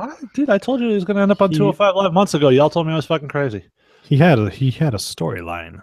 So, I guess we should have made this a Cass injury / to, Enzo to 205 Live. But yeah, Enzo gives a much needed charisma to 205 Live, but he definitely lacks in the in-ring performance. And if we remember, that's what was supposed to be the crowning achievement of the Cruiserweights, was their in-ring stuff. And now it seems like we're turning more to, fuck it, let's just make it like a regular thing, and whoever can pop the crowd, whoever can bring in eyes, we're going to put them on over, somebody who can do 450 tope splash or something like that. Eventually, you have the ability to make Cedric Alexander the centerpiece of that division. For now, Enzo got the biggest pop I've heard on 205 Live in months. Let him have a little program with Neville. I'm sure he's not going to win the title. And even if he does, it won't be for long. Neville will probably win it right back. He's not the long-term answer, but he's definitely a short-term pop that can help them out. If I told you a week ago that Natalya was going to be SmackDown champion, would you have said, there's no way Natalya would win the championship? Don't put it past him, man. Enzo's going to be a Cruiserweight champion. Fucking Akira Tozawa was the champion for 4 days. That's a good point. Yeah, this is a thing they're going to try out, I think, more than anything else. We'll see. There's a part of me that's morbidly curious to see Enzo versus Neville and see how good Neville actually is, if he can carry him to a good program, good match. It's going to be some of the best mic work we've probably seen on 205 Live between the two of them. Interested to see where this goes. Why the ugly Bill Cosby sweater, though, when he came out at 205 Live? Because he's Enzo. Yeah, because that's pretty much the answer. Staying Real quick on Big Cass. This might be the best thing for him. Jason, you've mentioned before that he was a shiny new toy, and once Vince was done with him, he's going to go right back in the toy box. I don't think his feud with the Big Show was going to do anything. I know he was primed for a main event spot. I don't see where. I think if he goes away for a while, it's probably the best thing. If when he comes back, book him like a monster, and you'll have something there. Yeah, skinny fat test is we'll see what happens when he comes back. Wish him skinny fat test with girl hair. Yes. Wish him the best in his recovery. Hope he gets better and comes back healthier and stronger than ever, and hopefully for him in better shape. And then Vince will be all back on him. Mm-hmm. But here's an interesting note. Think back to the NXT days. If I told you 2 years from WrestleMania 2 years ago that Carmella would be the most successful part of that act, what would you have said? I would have said, "You're the same dude who said that Bayley was not gonna make it to the main roster very good," and you're right on both accounts. So, yeah, I mean, she's doing good. She wasn't as mishandled as her compatriots were. Well, Carmella? She was to me miscast horribly from the beginning as a face. Once they gave her that heel turn, it really just changed everything. And the lack of balls to make heel turns with guys is, I think, part of what's hurting their product. I hate to say it, but I think Ellsworth helps that character tremendously. Yep. Absolutely. Even when he reached up and grabbed the briefcase at Money in the Bank, it did ultimately help Carmella out. All right. So I thought there was more to that, Sal. Sorry. Yeah. So I thought you were going to respond to it, so whatever. I was yawning. All right. Moving on. We had a kind of a kayfabe pipe bomb, where The Miz came out and talked about the fact that he was unhappy with the IC belt not being defended at SummerSlam. So apparently he's a listener to this show. Hey, Miz, how you doing, man? I like you. I've always liked you. So thoughts on the Miz promo? Great promo. To me, it's what he did on Talking Smack Part 2. Only this time he did it on USA Network. And yeah, you know what? He's absolutely fucking right on all his points. Even if he's just working, it works so good for the Miz character. He needs to be front and foremost. He needs to be a focal point. And him coming out there and saying that in the faces of people like Roman Reigns and Samoa Joe, it's great. I mean, this is where Miz needs to be. He needs to be elevated to the main event and to the top of the show. Yeah, this is the type of thing where Miz is at his best, when he can sort of play his underappreciated card and do it in a promo style and he didn't allow Cena to rattle him when he got the name of the arena wrong, and Cena sort of rubbed it in his face. He just rolled with it and used it later on against Cena. I thought it's brilliant, and it's why Miz is one of the best performers in the company when you put a mic on him, and it's a tragedy how underutilized he has been since the Superstar shakeup. Well, don't worry. He might be getting sent back to SmackDown. After all, we get another Superstar shakeup happening pretty soon. Maybe not. It seems like the couple of debuts that we're going to talk about a little bit here and Cena moving over might have been it. But we'll see. We'll see. Speaking of Cena, though, Cena versus Reigns, is this a match that we care to watch? This is the match Absolutely. I wanted for SummerSlam. This is what I fucking said going into SummerSlam. This is what I said should be the main event of WrestleMania. This is Rock versus Hogan. This is passing the torch, one generation's biggest guy to another generation's biggest guy. This is the biggest match they have currently on their roster. And we talked about how the fans react in this situation. I popped huge for "You Both Suck." I don't know about you guys. When the crowd started chanting that at them, I was done. That was just the highlight of the night for me. I popped huge when Cena's like, well, I'm not here to talk. And that was it. That's all he needed to say to me. I love the idea of this match. God, I fucking wish they did it at SummerSlam. You could have moved pieces around, and that would have been a huge draw for this year's SummerSlam. But going with the match at No Mercy, I don't know, man. Do you really think they're actually going to go through with it, or are they just teasing this till maybe a Royal Rumble or a WrestleMania even? It would be really hard if you're starting the program now to hold it off. I mean, you can get away with, oh, these other guys interrupted. We have a tag match for a couple weeks, maybe a pay-per-view. But you've planted the seeds now. It's going to be hard to sort of hold it off that long, you know? They did it with Rock and Cena for almost a year. Well, no, because Rock wasn't they there. weren't there all the time. But John Cena, I thought he was getting ready to go away again. I thought he was filming the Transformers movie. Well, you have to have a compelling reason for him to go away on storyline, though. Sure. Yeah, and that compelling reason is the big dog. The big dog. The bog dog took him out. All right. Moving on. I don't have anything to say about this because I think I skipped this video. Balor Jordan out of nowhere. Yeah, it started with Jason Jordan going to Kurt Angle and saying, "Hey, I don't want any preferential treatment, but I want to fight Finn Balor this week." And Kurt going, "Well, I don't want to give you any preferential treatment, but how about you fight Finn Balor this week?" Yeah, just it was weird. It's worse because Kurt goes, "Are you sure you're ready for that type of competition? Yeah. I mean, you are kind of a jobber, but if you think you're ready." By the way, they're father and son, right? So Jason Jordan walks in, and Kurt's greeting to his son is, "Hey, it's always good to see you." That's what I have to say because we're on camera now. That's so weird. The match itself was fine, I guess. It was a little weird that you have these two faces who you're both trying to get over as faces. The crowd didn't really seem to care much, and I don't really get what the point of having. Maybe you're trying to put a picture in people's heads that Jordan's on Balor's level by putting them in the ring together, but I think at this point he sort of needs to be built into something, get some big wins under his belt to legitimize himself, because he's coming off a tag run that was fairly unsuccessful, not through any fault of his own, but he's not bringing a whole lot to the table as a singles competitor without establishing something. And to have him go out and lose to Balor like that was just a little weird to me that they went that route. There's still opportunity that they're gonna turn him heel. He already is kind of working it. As it stands right now, I hate this segment. I absolutely you spent all that time building up Kurt's big announcement.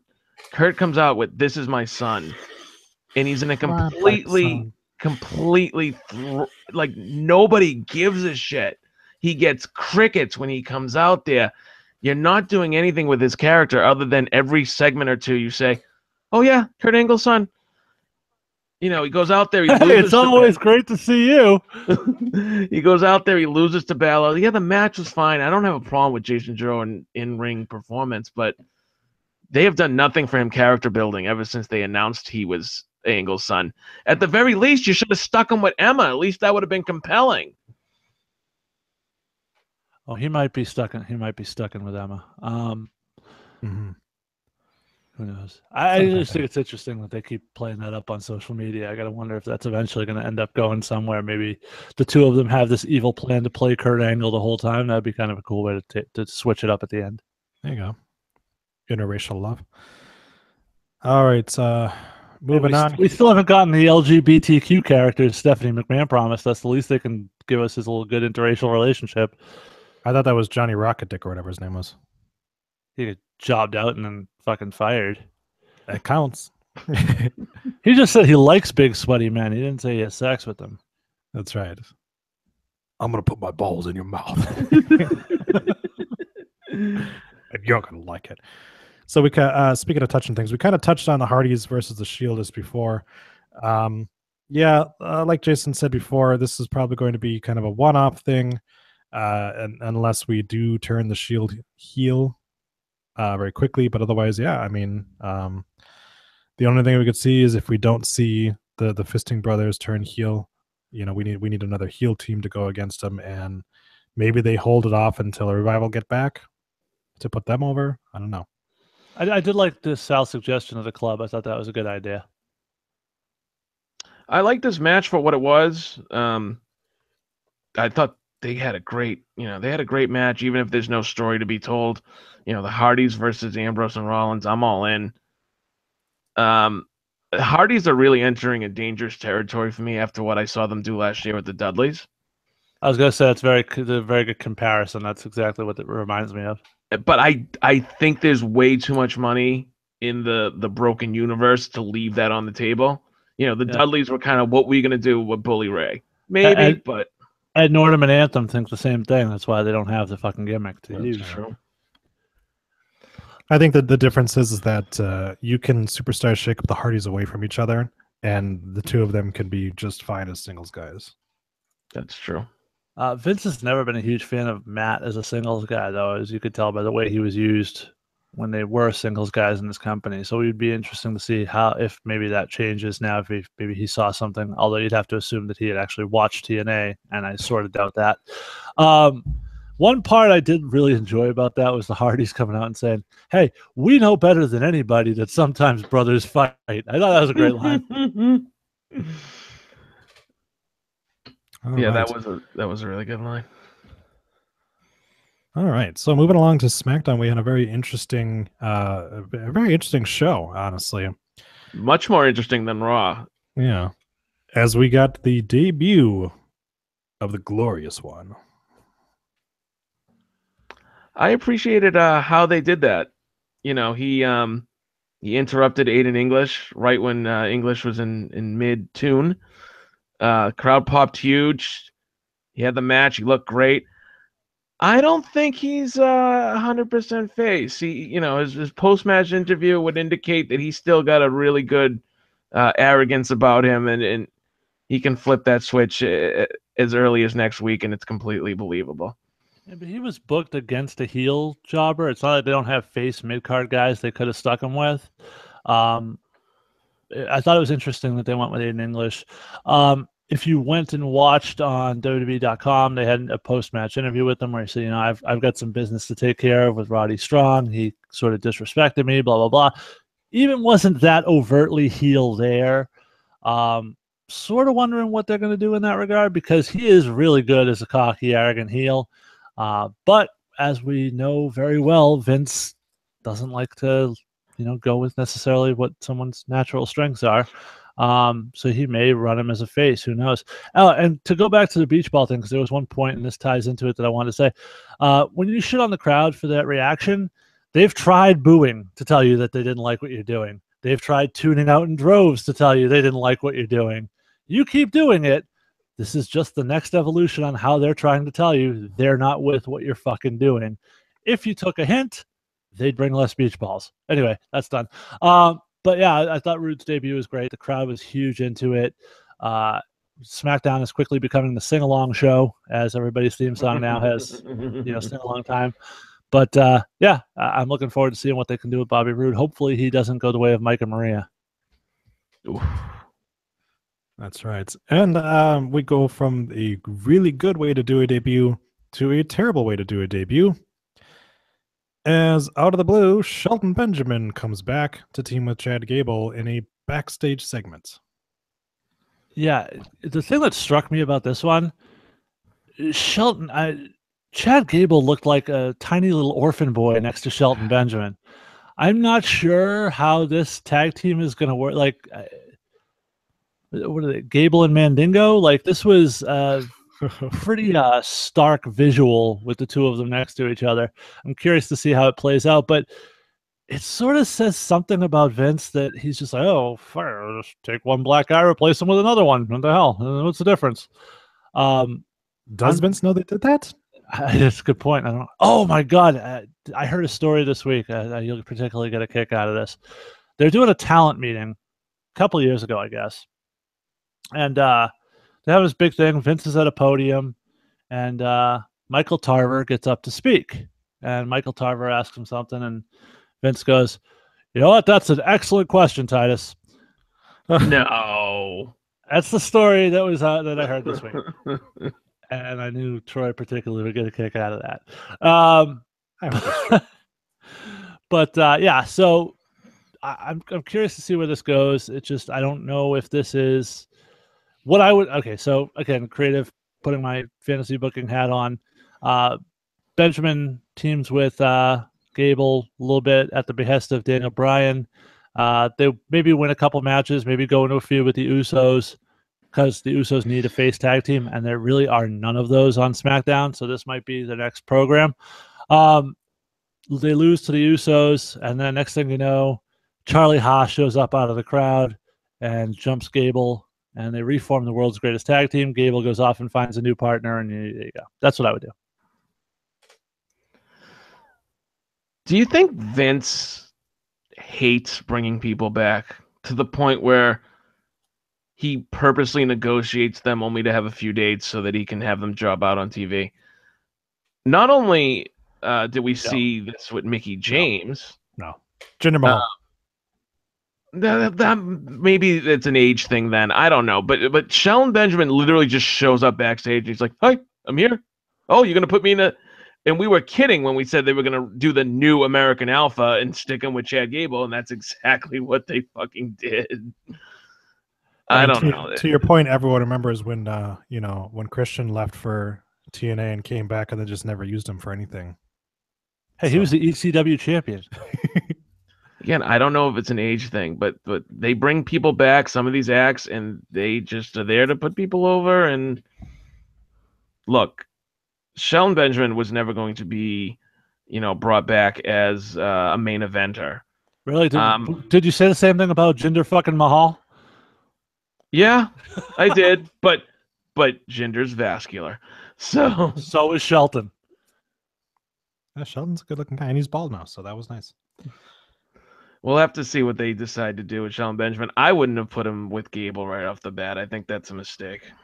Well, again, like I said, the better way to do this is set it up where, Gable gets a tag team match, but he needs a partner, and Daniel Bryan's like, don't worry, I talked with Kurt. We've got the perfect partner for you. Gable goes out there, and then we hit the music, and that's how we bring Shelton back. You get a pop of the crowd instead of this just like camera pans over and look, there's Shelton just standing there. It's like, I'm sorry, did Chad Gable not see him when he walked by him? He thought he was Titus O'Neil. He's like, I thought you were on Raw. Sal, that is incredibly fucking insensitive. Seriously, dude, not okay.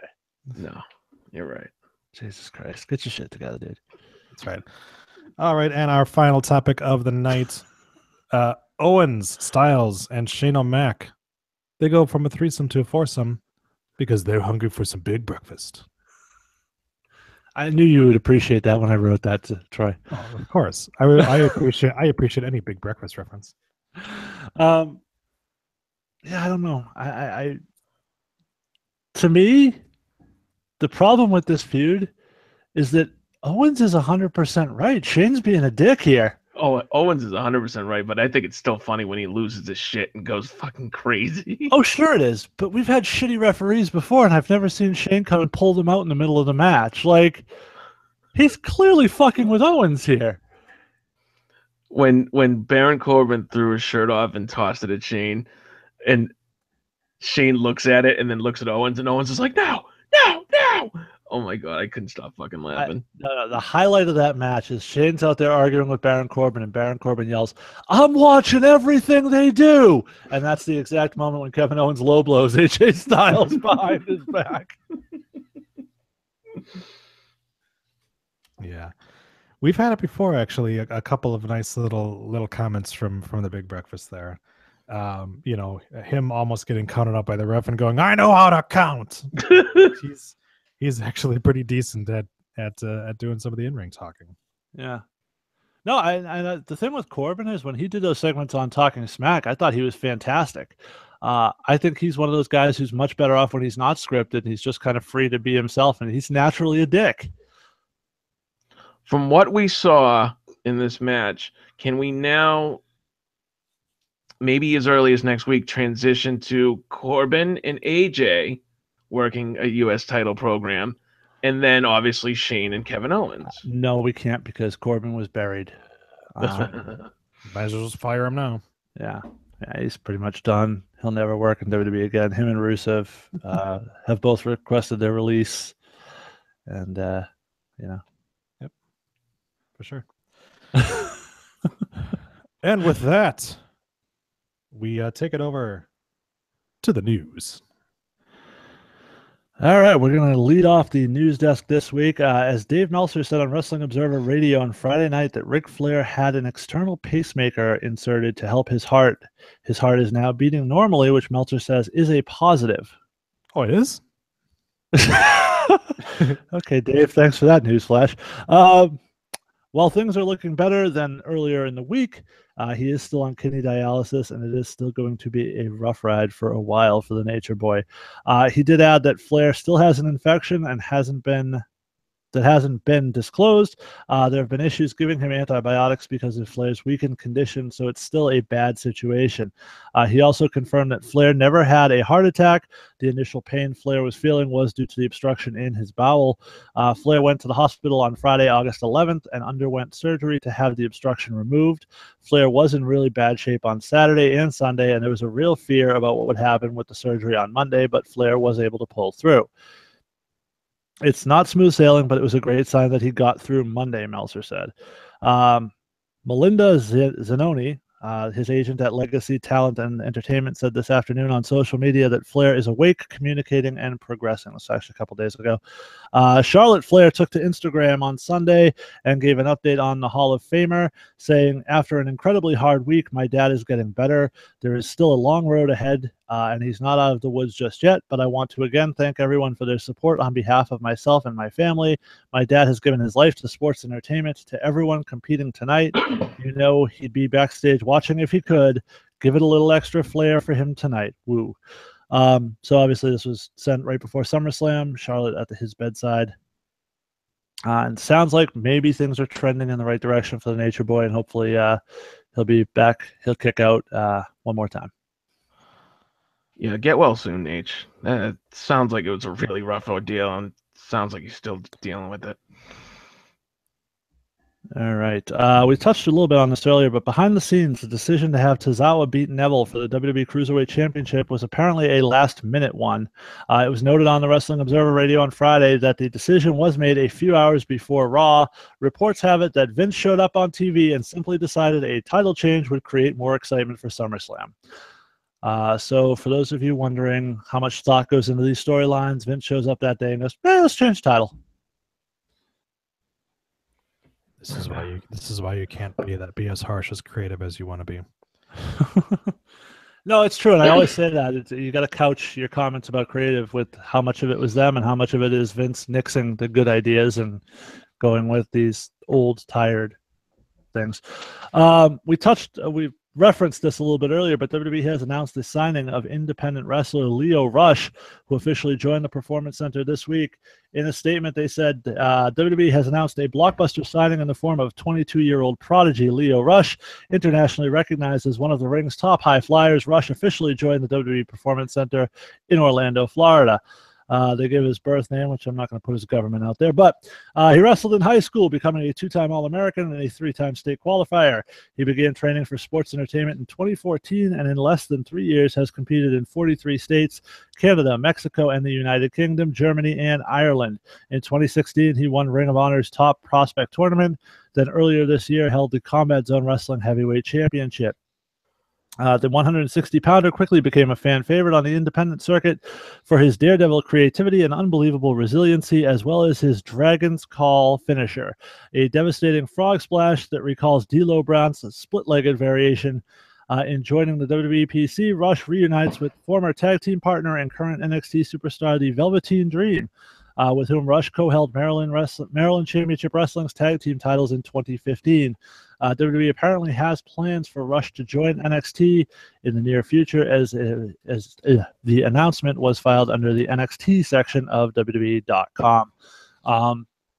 So Lio Rush, another guy that theoretically could be put in with the former Ring of Honor guys if you're trying to build that faction with more people. We touched on Dijak heading down to NXT. He's another guy who could be involved in there. We already have Roddy Strong. So Lio Rush's last independent date, of course, the famous video on the internet, the sit-out powerbomb off the top of a ladder through a table where he no-sold it and stood right up. Good job, buddy.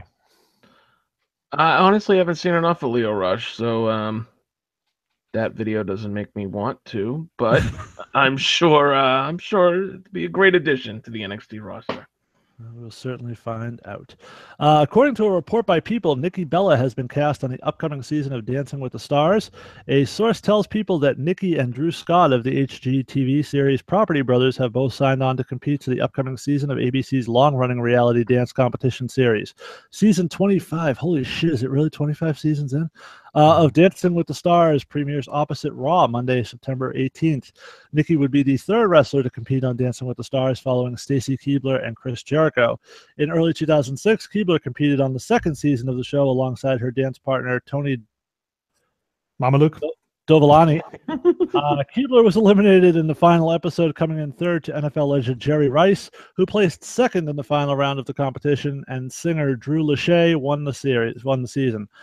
Two of the judges, Bruno, I don't know, and Len Goodman, felt Keibler should have at least placed second. Odds makers had also considered her the favorite to win the competition. Jericho competed on season 12 in the spring of 2011 alongside Cheryl Burke. He was the fifth contestant eliminated from the show. So does the inclusion of Nikki Bella make you guys any more interested in watching a new season of Dancing with the Stars? Nope. No. Not even the slightest. I didn't even watch when Jericho was on. I might have watched a couple episodes when Jericho was there. That's because you're a pussy. Are we gonna talk about ladies and gentlemen, I'm about to break huge news. You remember, you're getting this directly from Jason here on the rundown. Asuka has officially relinquished the NXT Women's Championship tonight. I am bringing you this news, breaking news, coming directly from me to you guys. Huge news coming out of NXT. We're gonna have to change the bumper at the end of the show, Troy, so you better calculate some shit quickly. As Asuka is no longer the NXT Women's Champion. Well, what the shit is that? Jason, amazing job at journalism, man. I try. To be hosting the show and to be able to come up with that all on your own. Absolutely fantastic.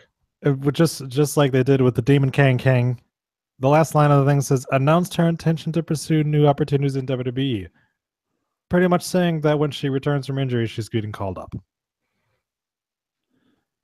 Yeah, well, this is really the only way you can.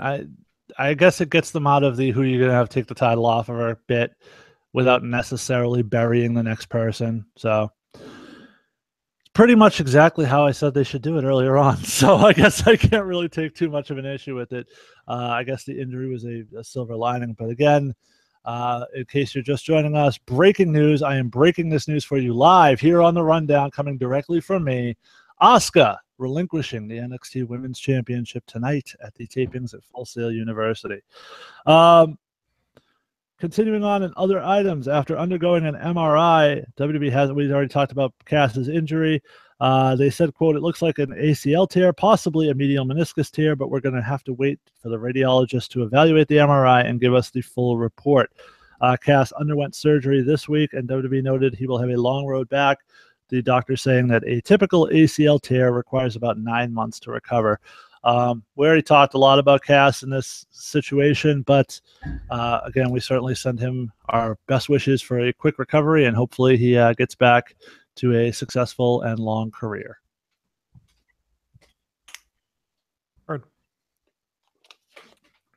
Thanks, guys. Appreciate the contribution. WWE superstar Dana Brooks about it.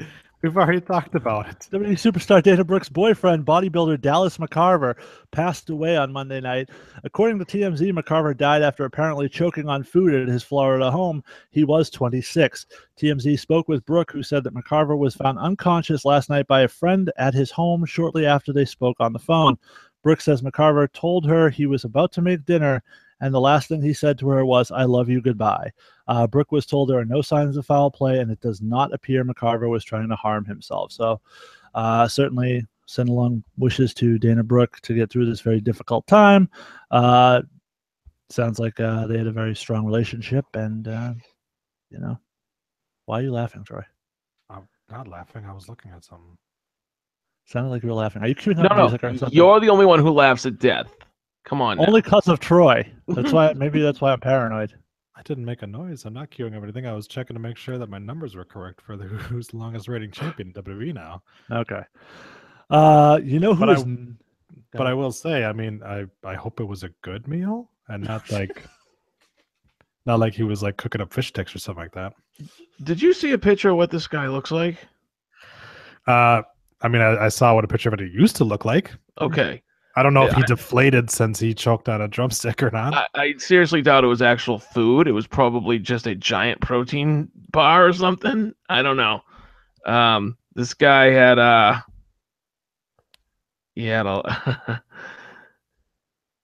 he put the Vask in vascular, and kind of sucks. What the fuck does that even mean? What the fuck does Vask mean? Dude, that dude had fucking veins popping out of every friggin' inch of his neck, body, everything. I get that, but what the fuck does the Vask and vascular mean? I don't know. I just fucking throwing it out there. He's just more vascular than anybody I've seen recently. I'll put it that way. Well, if he could throw it out there, he'd still be alive.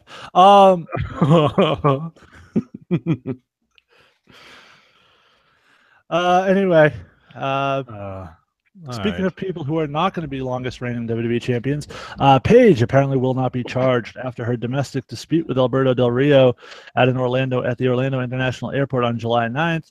As previously reported, El Patron was initially investigated after Paige screamed at him in the middle of the Orlando International Airport. Paige later admitted she was the aggressor and had thrown a drink at El Patron during the altercation.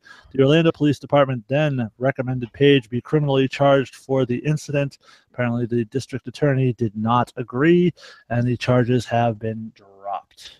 I'm sorry, you tried to segue away from the bodybuilder to Paige by talking about longest reigning champion instead of saying, speaking of people drinking protein, Paige. I thought I taught you better than that.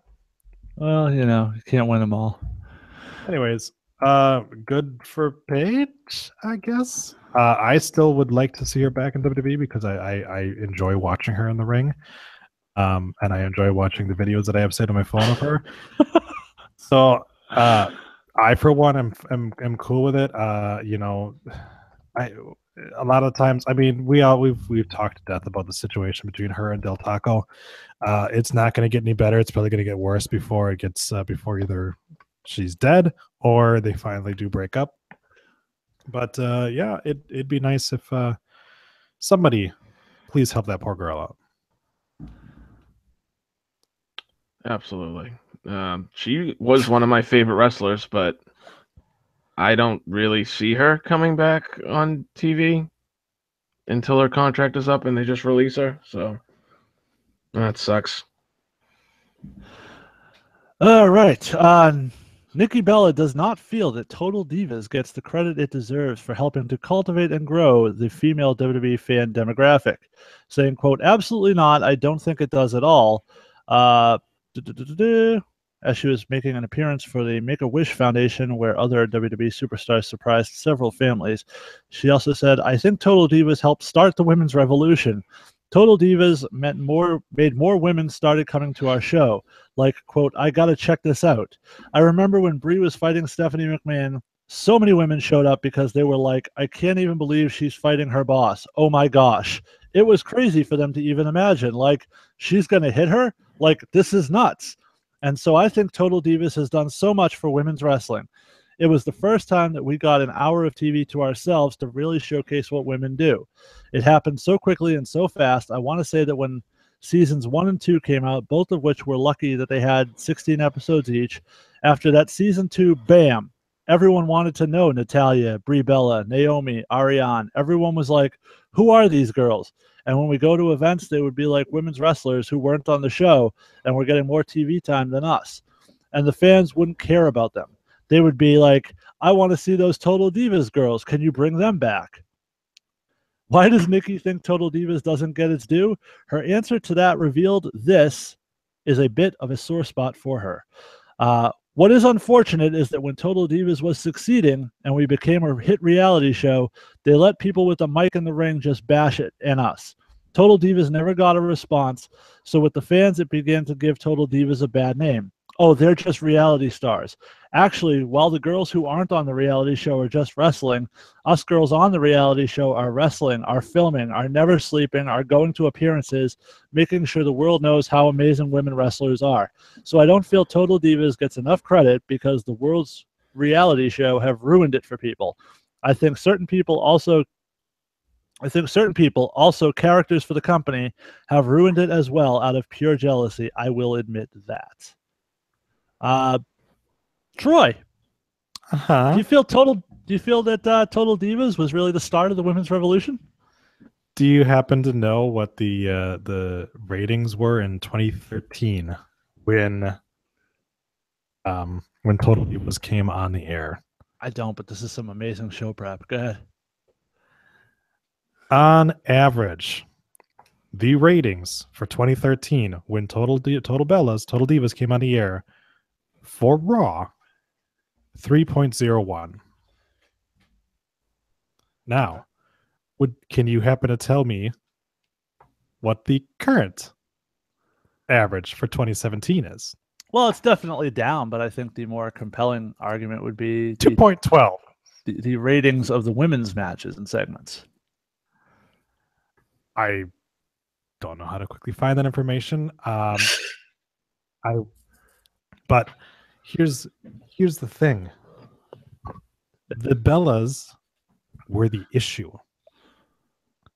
The Bellas, when the women's revolution was going on, they were the issue.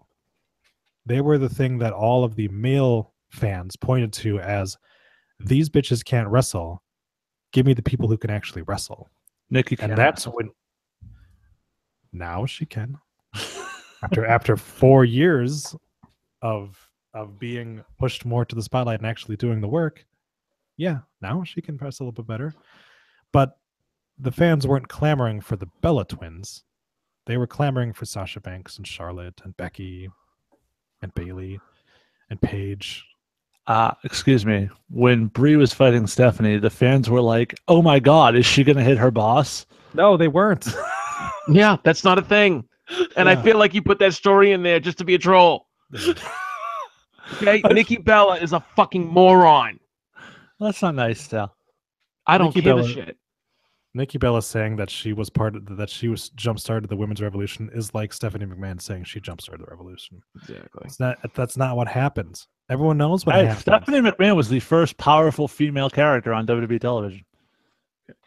If there was a general interest in Stephanie McMahon versus Brie Bella, it was 100% because Stephanie was getting back in the ring. It had nothing to fucking do with Brie whatsoever. I disagree with that. I think there was a lot of people. That was the time when Brie was kind of very public with her relationship with Daniel Bryan, and a lot of that was transferred heat from the Daniel Bryan program when he couldn't wrestle. Oh yeah, because I love seeing Brie do those yes kicks. There were a lot of people that got into Brie as a sort of surrogate to Daniel Bryan not being a part of that angle, not being part of the anti-authority angle. She sort of took that mantle and took that spot by taking on Stephanie that Daniel Bryan had going with Triple H prior. I honestly feel like that angle did have quite a bit of heat to it.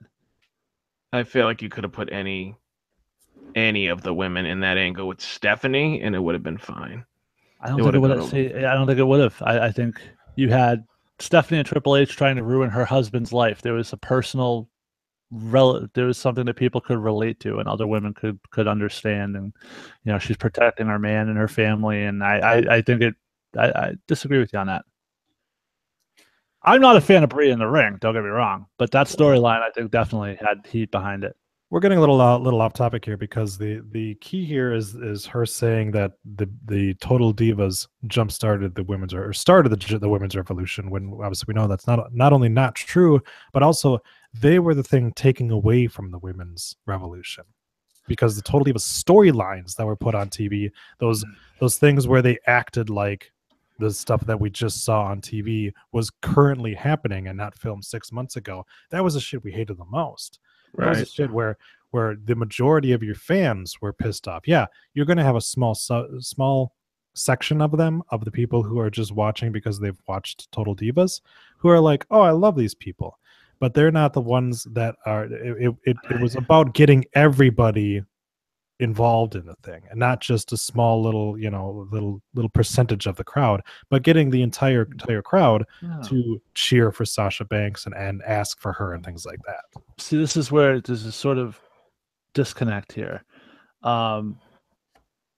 When we talk about Total Divas, I think there's this big thing, people fucking hated that. Diehard wrestling fans hated that. Diehard wrestling fans were not the people that Total Divas was made for.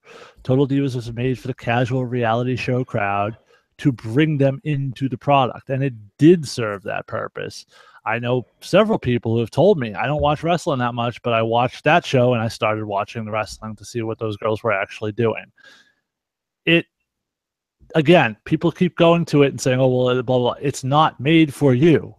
It's made for the casual fan. It's made for the fan who wasn't a fan of the product but likes reality garbage TV. That's who it was designed for, and it was effective in that regard. Now, the one thing she does say that I will be honest about, and I think she is correct about, is that was the first time that a show in WWE was centered 100% around the women that work for the company.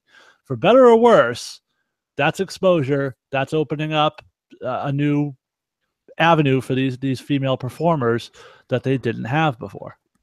It's the problem is her trying to piggyback on the women's revolution. If she would just say Total Divas did wonders bringing in a new demographic and new women, I am completely 100% behind that, because that happened. Exactly. Okay, but would you that had nothing to do with the women's revolution, though. The women's revolution was because Ronda Rousey was champion at the time, and you started to get more eyes on the program and more people going, you've got a lot of good talent here, start using them. It depends on your definition of the women's revolution. If you remember, the hashtag Give Divas a Chance match was started with a Bellas match. It was Brie Bella, I believe. It wasn't a Charlotte Flair match. It wasn't a Sasha Banks match. Hashtag Give Divas a Chance started with the Bellas. Total Divas, like I said, for better or worse, was prior to...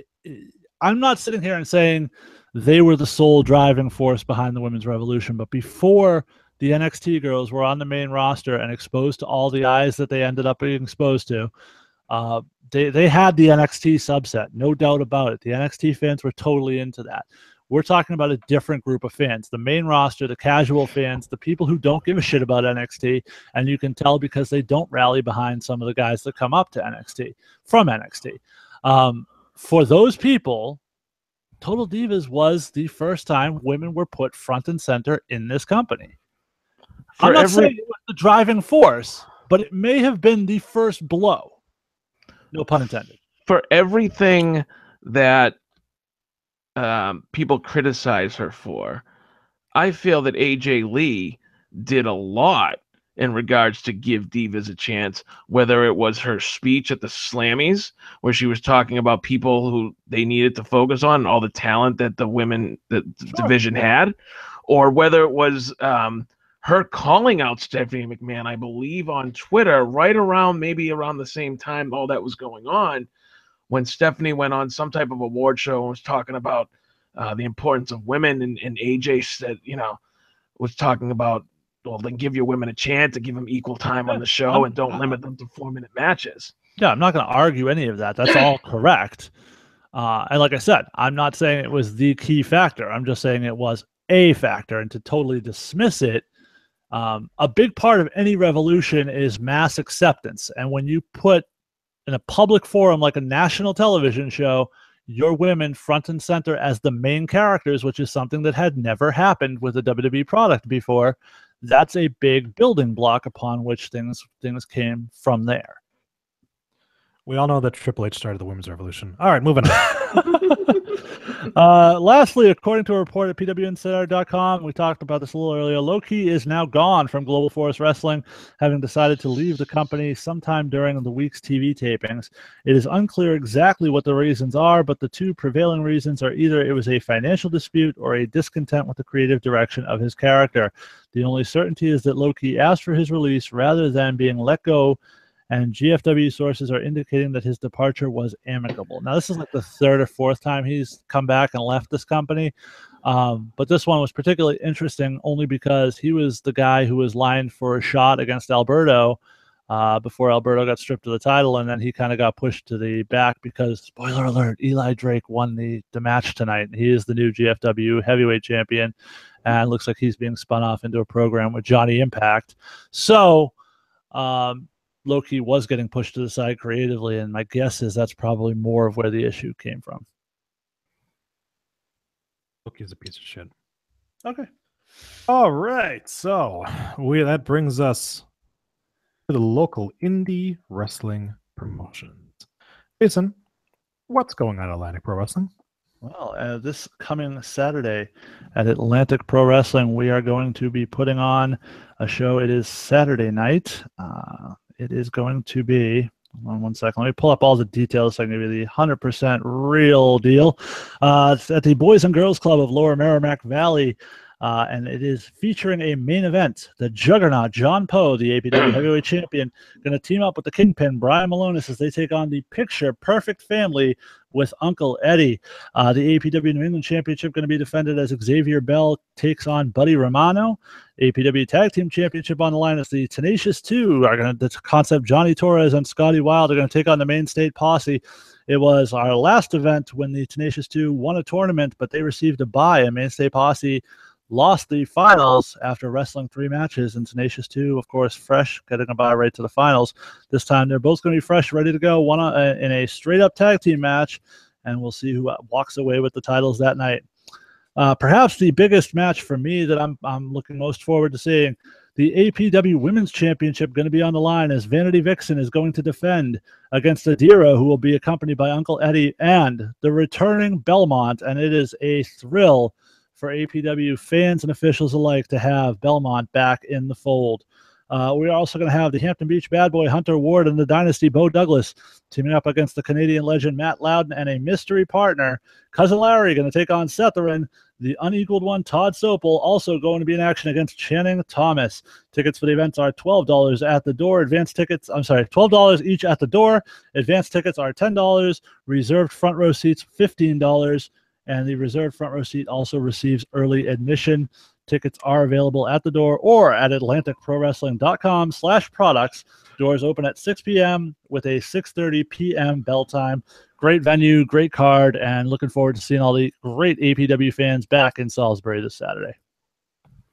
All right. Well, if you are heading over to Summerfest this weekend up in Wisconsin here, Bruce City Wrestling is teaming up with MIAW and Lucha Libre Total at the Mexican Fiesta to bring Luchapalooza on the Summerfest grounds at the Sports Zone basketball area. Saturday, 3:30 to 5:30 p.m. and Sunday noon to 2 p.m. This is a free show with paid admission onto the grounds. Buy your tickets at mexicanfiesta.org. And Jason, what's going on in Liberty States? Liberty States is going to present Heard You Missed Us. We're back on Saturday, September 9th from the John E. McCarthy Elementary School in Peabody, Massachusetts. Main event already signed. Christian Casanova is going to defend the Liberty States Heavyweight Championship against Dynamite Danny Miles. Todd Sopel is going to be defending his No Limits Championship in an open challenge. Some limits, correct. And in a singles match, Josh Briggs is going to take on Xavier Bell. Also appearing on the show, Ilya Markopoulos, Fabulous Johnny Vegas. Sorry. Mike Russell, Robo the Punjabi Lion, The Clinic Chris James, The Selfie-Made Man Vern Vicalo, Setherin, DL Hurst, and many more. Tickets just $10 general admission. Doors open at 6:30 with a bell time of 7 p.m. For more information, go to libertystateswrestling.com. All right. And September 15th, Bruce City Wrestling presents Fall Frenzy at the Columbus Club of West Dallas. Bell time is 7:30. Doors open at 6:45. Tickets are $20 reserved front row, $18 general admission at the door, and $16 pre-show at BruceCityWrestling1.com. Tickets go on sale Sunday, August 27th, this Sunday. Then you can join us at the Slurp and Burp Funhouse to have an after party with the stars of Bruce City Wrestling. Already signed. The main event, it's franchise versus franchise, as the franchise Shane Douglas takes on the BCW franchise Evil Dis. Fresh off her heel turn, Evil Sierra puts her championship belt on the line against Tess Valentine. More info is coming soon, more matches to be booked. Go ahead and head over to Twitter and follow BCW at BCW Fandemonium or at BCW1, and also get more information, Bruce City Wrestling, #1.com. Sal, what's going on with Lucky Pro Wrestling? Oh, that's right, because you don't have this fucking document open. Lucky Pro Wrestling presents Fall Frenzy. Wait a second. That sucks. It's going to be Saturday, October 14th from the Elks Hall in Clinton, Massachusetts. Already signed for the first time ever. LPW tag title is going to be on the line in a last team standing match as the Aristocrats of Tomahawk and Zachary Pierre Ballou defend against the heavy hitters Frank Champion and Shady Shay Cash. And this is the hitters' last chance at the tag team gold in LPW. If they lose this match, they will never get another shot. Of course, they attacked a fan in order to get the commissioner to sign the match. So it's a big deal. This tag team match is going to be very anticipated for Lucky Pro Wrestling. Also announced, Brick Mastone is going to defend the Hard Knocks Championship against Cam Zagami, and the return of the fan favorite Halloween Battle Royal, all that and more, at Lucky Pro Wrestling, Saturday, October 14th at the Elks Hall in Clinton, Massachusetts. Better late than never there, Sal. So we've got two shows named Fall Frenzy across the globe. Sure, at least across the country. Yeah, nationwide. Nationwide. All right. And with that, that'll do it for the Rundown Wrestling Podcast for this Thursday, August 24th, 2017. It has been a mere 144 days since Brock Lesnar won the Universal Championship. Brock Lesnar. By the way, where the fuck? Adam's not putting the Elkamania stuff on there anymore. I think he's just trying to fuck with my gimmick. But you know what, Adam? You can add it. You know what, Adam? Elks on fire. So fuck you. brand new promotion that we're running right here. Go to audibletrial.com/rundown for a free audiobook and a 30-day free trial. Go ahead and download Austin Aries' new book and hear him talk about the fact that, really sad events never happened. Follow us on Twitter at Rundown Podcast. Email the show, rundownwrestling@gmail.com. Still no emails. Leave us a voicemail, 617-863-6967. That's even if you want to just email Troy a picture of a dick, he'll appreciate that. I will. Just anything. Anytime the email box dings, he gets happy. So send him something. And make sure to leave us a voicemail as well, because we didn't have a single one this week. Like us on Facebook, Rundown Wrestling. Follow us on YouTube, Rundown Podcast. Make sure to check out that. Because it's funny. Go ahead and go over to paypal.me/rundown wrestling to make the This is the least convincing pitch ever. Oh, you need to check out our icon. That's all I'm asking to do. Okay. PayPal.me/rundown wrestling to make donations to a guy who isn't here anymore. If you are in need of a book to go with the next time you head up the Porta-John, go to Chasing Distant Horizons, tinyurl.com/Distant Horizons. Pick up a chapbook from the man, the myth, the legend, Andrew Lister. We are a member of the Questionable Endeavor Network. Make sure to go into questendnetwork.com. This time, we promise, by the bottom of our hearts, we will remember to post the episode there. Go to shadowvane.net. Somebody might. Somebody might. Follow like and subscribe Tuning Japanese on iTunes and Stitcher, the Raw-Attitude podcast on iTunes, Stitcher, and SoundCloud, even though they're going out of business soon. The Slasher Sanitarium on iTunes and Stitcher, Pwn Stars on iTunes and Podomatic, New Blood Rising on iTunes. You should probably get on Stitcher there, buddy, so it doesn't make you sound stupid. Words of Geekdom on iTunes and Stitcher. And again, go over to twitter.com @QuestEndNetwork or visit our website, questendnetwork.com. Also, check out our Discord channel. We promise there's no kiddie porn there. Because we're giving away ad space for free. Listen to our friends Brian Malonis and Mike Crockett on the Wrestling. I'm like fucking. I'm Anton Yelchin now. The Wrestling Podcast About Nothing. Facebook.com/the WPAN. Did you have something to interject there, Jason? Yeah, they're of course Crockett and Malone is always very good to us, always plugging us on their show, and they have more listeners than us, so it's a very symbiotic relationship for which I'm sure we get the better end of it. But sounds like a lose-win situation for them. Great quality audio twice a week from those guys. Definitely check it out. Always interesting. That's right. And if you haven't already, make sure to subscribe to us on iTunes, Stitcher, Google Play, Podbrain, or Podomatic, any place that you can find podcasts. There's a million of them out there, but why listen to anything else? Thanks to all of you for listening. Thanks. By the way, we don't put over the other rundown shows on it. I was just going to say that. Feed, but next Monday we're going to have part 2 of the sit down with Jason Rumble. If you heard part 1, definitely Jason's pulling no punches in this, and it's definitely the second is just as good, if not better than the first. Encourage you to go check out that second piece when it drops on Monday. Looking forward to some future guests I've got lined up. Hopefully something pretty cool down the road. Troy, NXT Revisited, still on hiatus. Should be back soon, I hope. September.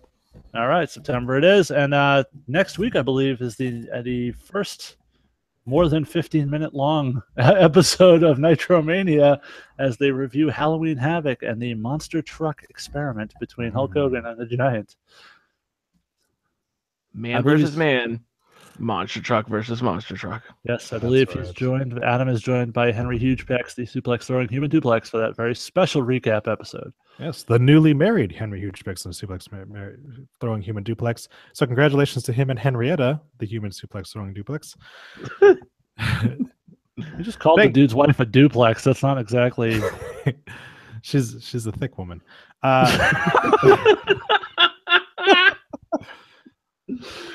Oh God! I don't think we're gonna get any better than that. I think we got to end on that note for sure. Thanks to Ken Lockhart and Mike Smathers for joining us in the Smathers Lounge, even though they didn't last the rest of the show. Thanks to Jason. Thanks, Troy. Thanks to Sal. Thank you, Troy.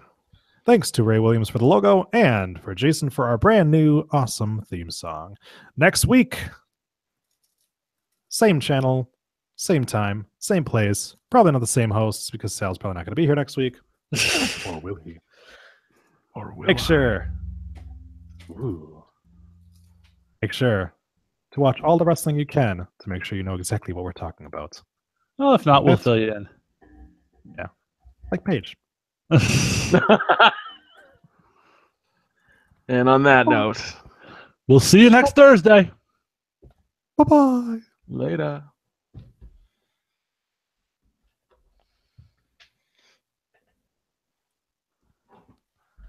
Welcome to the post show where nobody is watching.